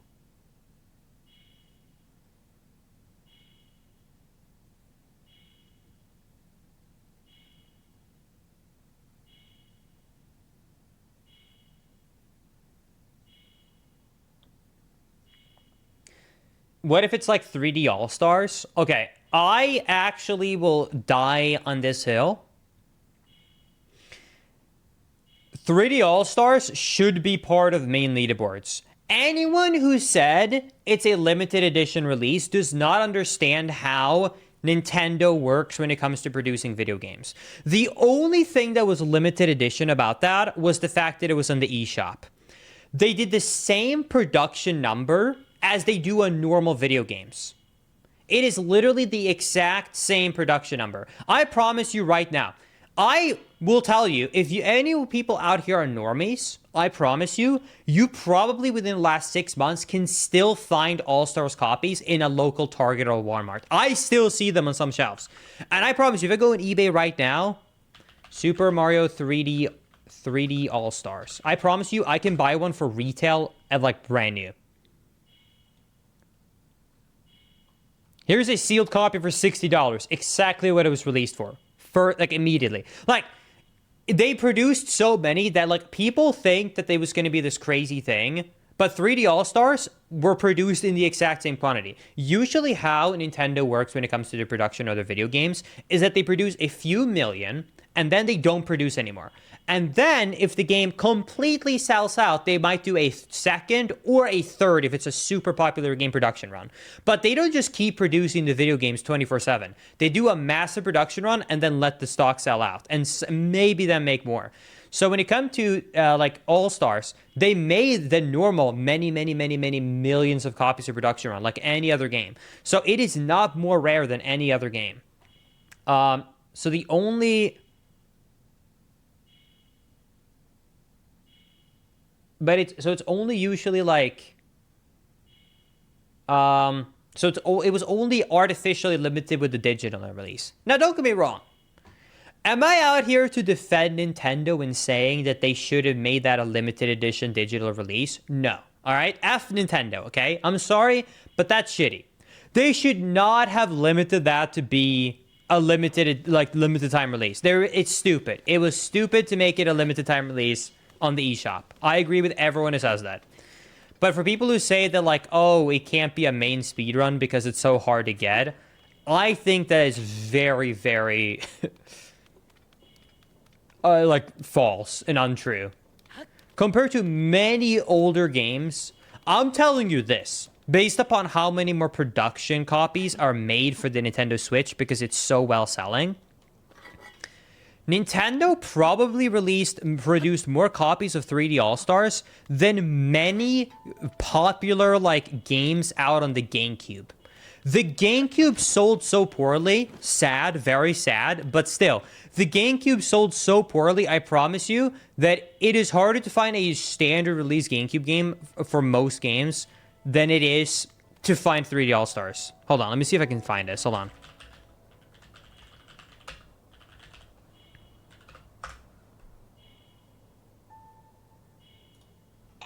Floppers.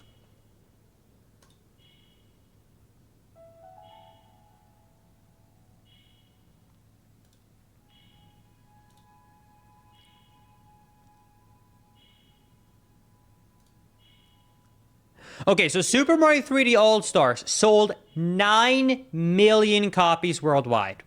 Okay.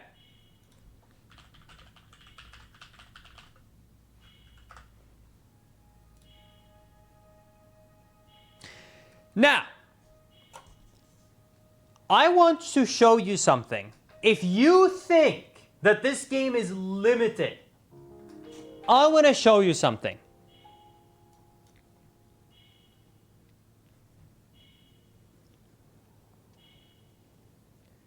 This right here is a list of the best-selling...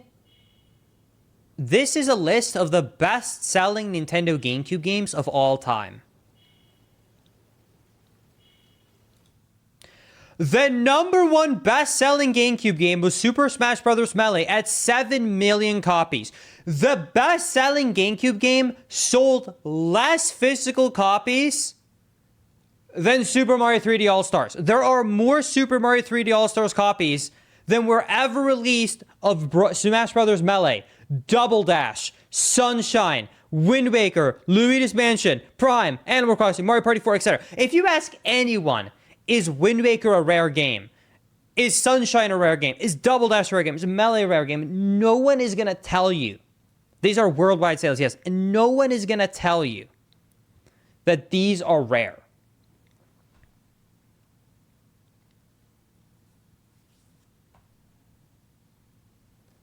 So saying that 3D All-Stars should not be a version that should be speedran because it's a limited edition release, I think is a very bad take. I don't have a problem with the take saying that it should be available digitally or anything like that. I agree with all of that. I'm saying it makes no sense to say it's limited release, so it shouldn't be a main category. It should be part of the main category. It is literally an official release that is faster, and the only thing you get out of playing the old version is lag and more times in loading zones. Why are you fighting to spend more time in loading zones on lag?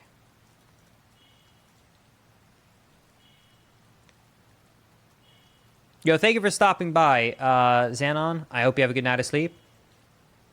Was that list worldwide or just US copies? That was worldwide. I don't think you guys understand how badly the GameCube sold.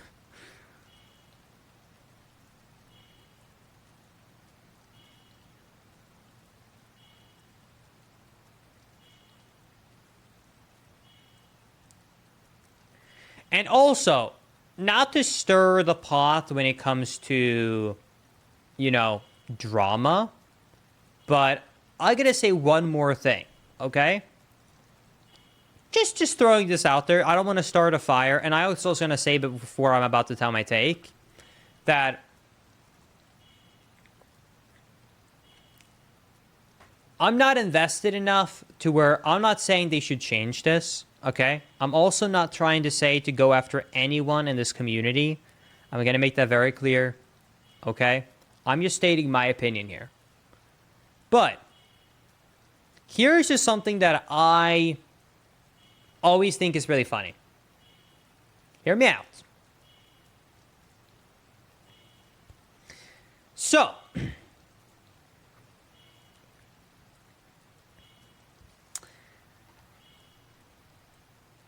Super Mario 3D All-Stars is a separate category on Super Mario Sunshine compared to the GameCube, okay?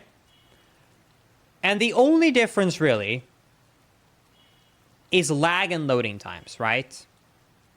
Well, then here is what I think is funny. The current leaderboard for the Super Mario Sunshine all uses... Yeah, I can yell. The current leaderboard for Super Mario 3D is for Super Mario Sunshine on the GameCube all uses the Nintendo Wii. The Nintendo Wii has a faster loading time than the Nintendo GameCube. The Nintendo GameCube time is 67th on the leaderboard. So if you want to stick with the original version, then why is the Wii okay? I get it. You're still using a disc. Yeah, but you're still playing on an updated, faster version. Like, you're still playing on a faster piece of hardware. That's the exact same thing, man. So I'm out here and I'm like, okay, I get the idea of like, you know what? Super Mario 64, they're on the N64 with the cart and everything. But when it comes to Sunshine, they're already using a next generation console for faster load times.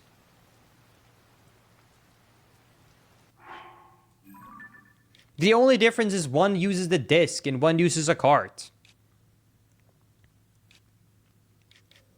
No, the Wii has built-in GameCube hardware. Okay. Yes, but the disc reader is faster than Nintendo Wii. There is not a coincidence that everyone speedruns on the Wii instead of GameCube. For any GameCube, trust me, I speedrun Wind Waker. Okay? The Wii is way faster to speedrun on than a GameCube.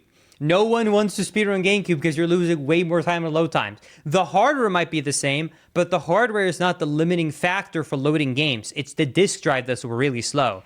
So it makes a huge difference. Now, that being said, I think I should give a little bit of a shout out before I move on from this conversation, and I say that I want to give a massive shout outs to Super Mario Galaxy. Super Mario Galaxy originally split up the categories, but after a while they realized, wait, the Switch is just so much better, it looks so much better, and it's all around a better version. So they switched to it being the main version. So shoutouts to Super Mario Galaxy who actually decided, you know what? Why play on this old 480p slower Wii version when we can just play on the Switch version and have a beautiful 1080p port? So if you want to play Galaxy, you now play it on the Switch. It's great and it's beautiful. And it's not split up.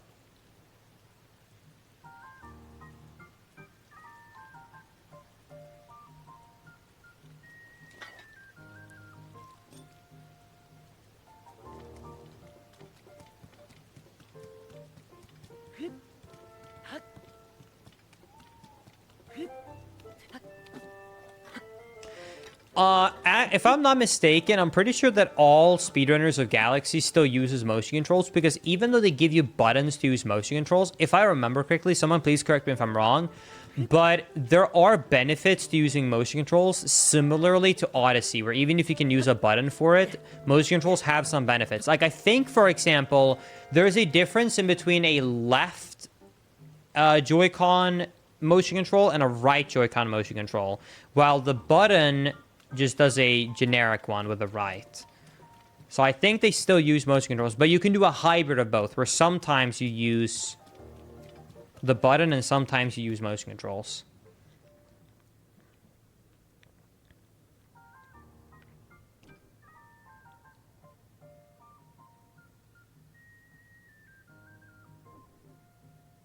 What do you think about Echoes of Wisdom right now? I'm actually really excited. I hope that this is going to be the first 2D Zelda game that really breaks through in recent years, because it's the first time they've made a new 2D Zelda in like forever. So I'm really hoping this is going to pop off. And I'm not just saying that out of content. I'm saying that out of like, I just really want a new Zelda game that's good, that I can play.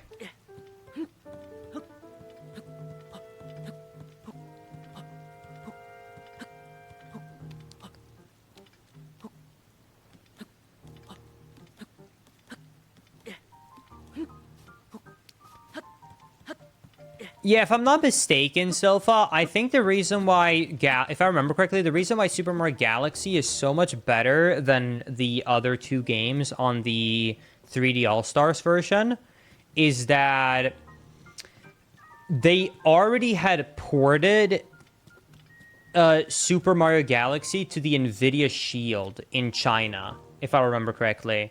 So they were able to use the work from that.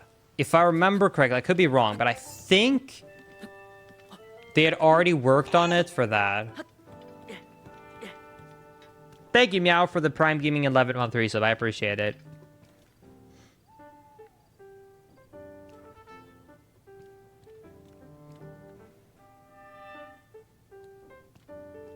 Dude, I think that Tears of Echoes of Wisdom is going to have massive glitches, because I think that the glitches of that game, I feel like there should be a lot. I mean, you could do everything everywhere. Like, surely, the more power Nintendo gives to players, the more glitches there should be. So because you're going to be able to build and spawn objects anywhere, place objects anywhere, I feel like there's a very high likelihood that you're going to be able to do some crazy clips out of bounds and through walls. Like, anytime you give the player more options, there's more glitches.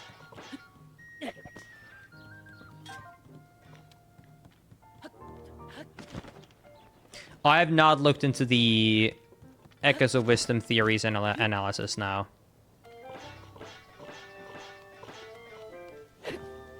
Linkus, did you have more fun playing the N64 Majora's Mask or the 3DS Majora's Mask?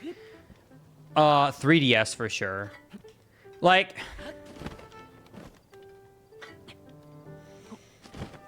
Oh boy, I'm gonna get a lot of my chat really mad here.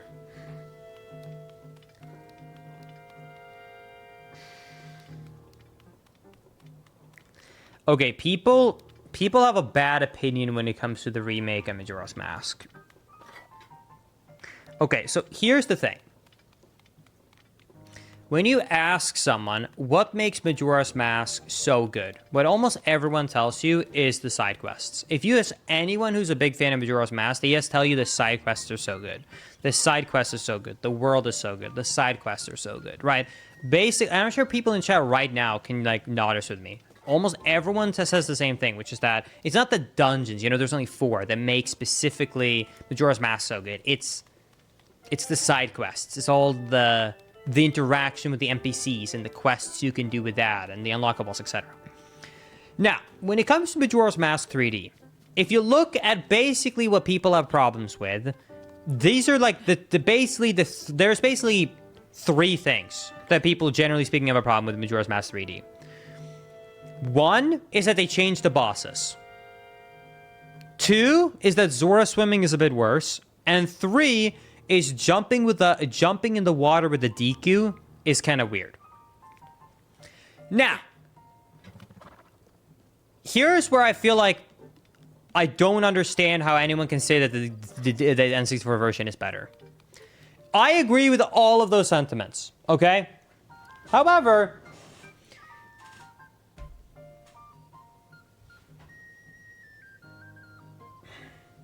with how many quality of life changes that the 3DS version made for a casual, when it came to working with the side quests, keeping track of the side quests, moving forward in time, the saving system, everything, without going into all the details, okay? Every aspect that has to deal with actually playing most of the game has been improved. So, I guess here's my problem when people say that the N64 version is better than 3DS.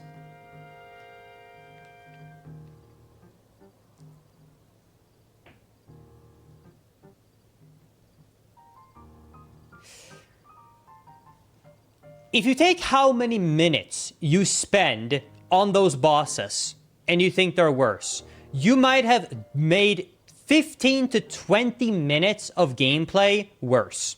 When it comes to the Zora swimming, is it worse? Yes. But if you never play the original game, it's only gonna bother you when you have to break a barricade, basically, because then you have to use magic, which is a stupid system. And the few times you have to jump on the bulbs with the DQ, which is basically only at the start of the game. What I'm trying to say is this.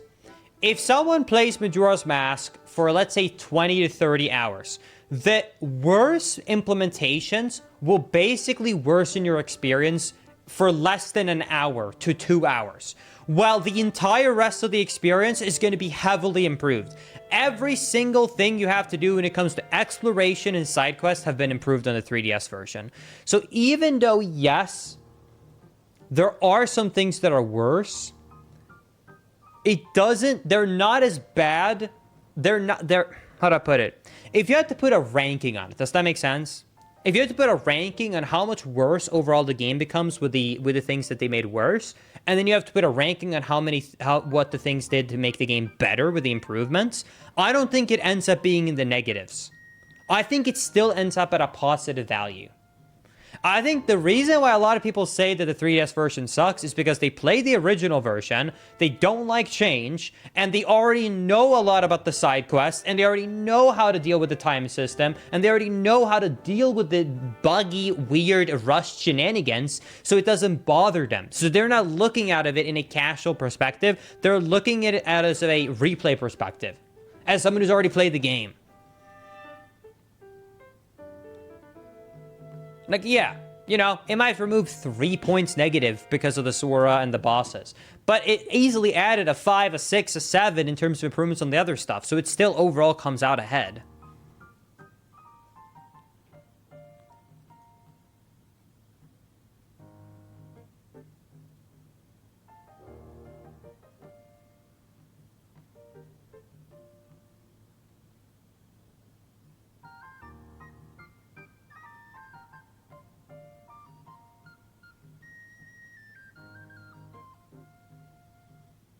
Having to play it handheld really takes away from the enjoyment. Okay, I agree with you, but I'm not going to hold it against it because a lot of people prefer to play handheld.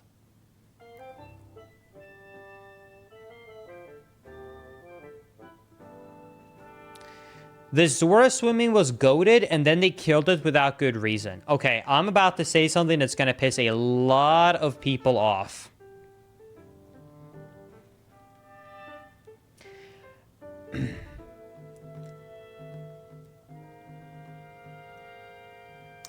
Zora swimming in the original N64 game was not 100% goated.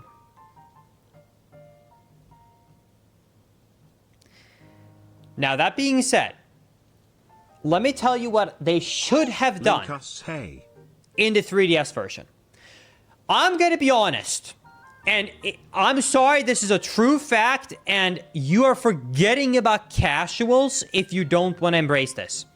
The original Zora swimming was awesome, but it was hard to steer and clunky, and you would bonk into a lot of it, and it was hard to get up on edges or docks if you were a casual. What they should have done in the 3DS version was implement the new slower swimming, but made it so that you can do the fast swimming without using magic. That's how they should have done it. They did the right thing by slowing down the normal Zora swimming. The default swimming being slower is a better improvement, and it was the right decision. The wrong decision was to lock fast swimming only behind magic. They should have made it so that you have the slow swimming, but you can hold the button to do the fast swimming if you want without using magic. That's how it should have been. So the only issue is not changing the swimming, it's locking the old swimming behind magic. That's the only issue with the new system. Otherwise, the new system is awesome. I'm sorry for, by the way, just sitting and talking to Chad. I am going to be honest, I'm not able to focus on the video game, so instead of just, because I haven't streamed in so long, instead of just going offline, I wanted to talk to Chad for a bit. I'm going to have to do this tomorrow for practice. I literally cannot focus for more than 5 minutes on the video game without just feeling like completely out of it. I'm not able to have my eyes focus on a video game right now.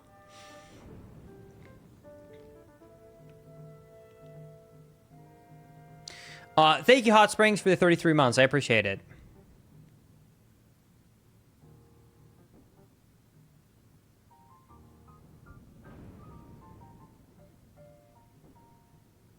I'm not playing the Link 7 sliding puzzle. Dude, maybe that's what messed up my brain. Think about it, Chad. Maybe the whole thing that messed me up was doing those sliding puzzles for 2 hours. It might have fried my brain.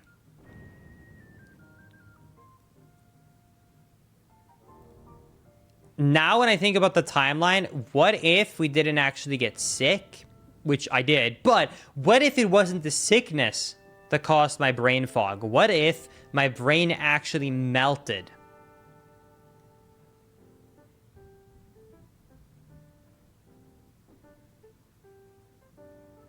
Doing those puzzles.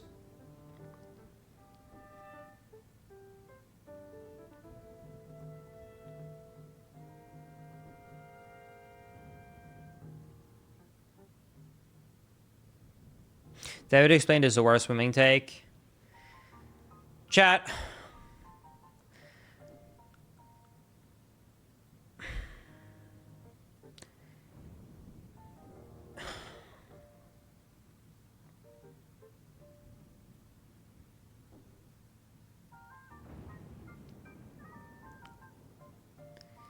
You need some sploosh kaboom to recharge. No.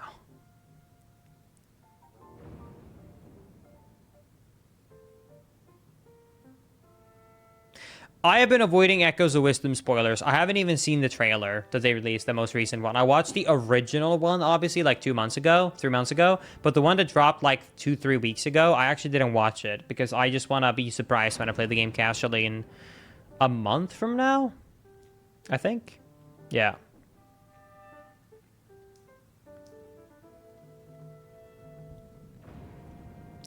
Yeah, I think if I am still feeling the way I am next week, I'm probably gonna get it looked up, which is gonna be exciting because I reset my deductible. But anyways, yeah, I'll probably look it up. But I hope that I'm hoping it goes away within the next few days. I don't know. Do you want to know? This should actually tell everybody that this should answer to everybody that it's bad. Are you ready for this?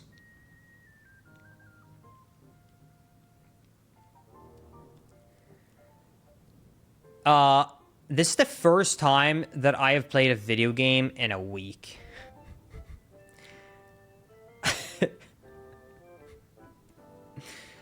I have not played a single video game until this stream.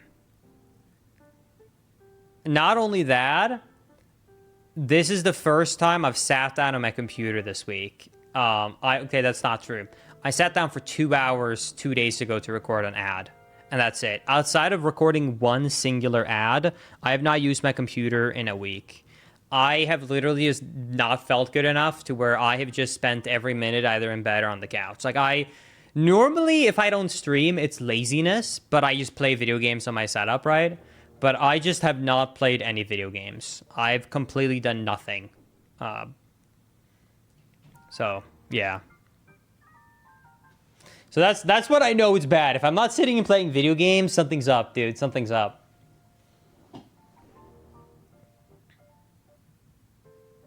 Please don't tell me that you, the streamer, touched grass. No.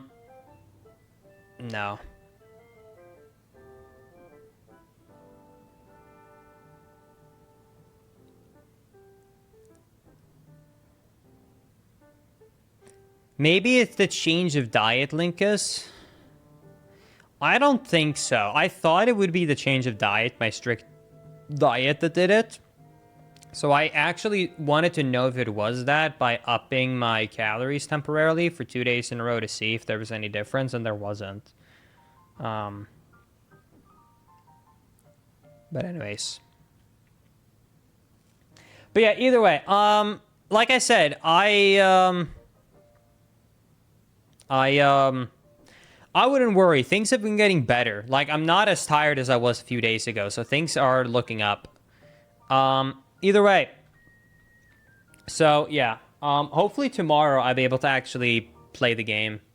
I really need to work up. Otherwise, yeah. Because I want to play Tears of the Kingdom.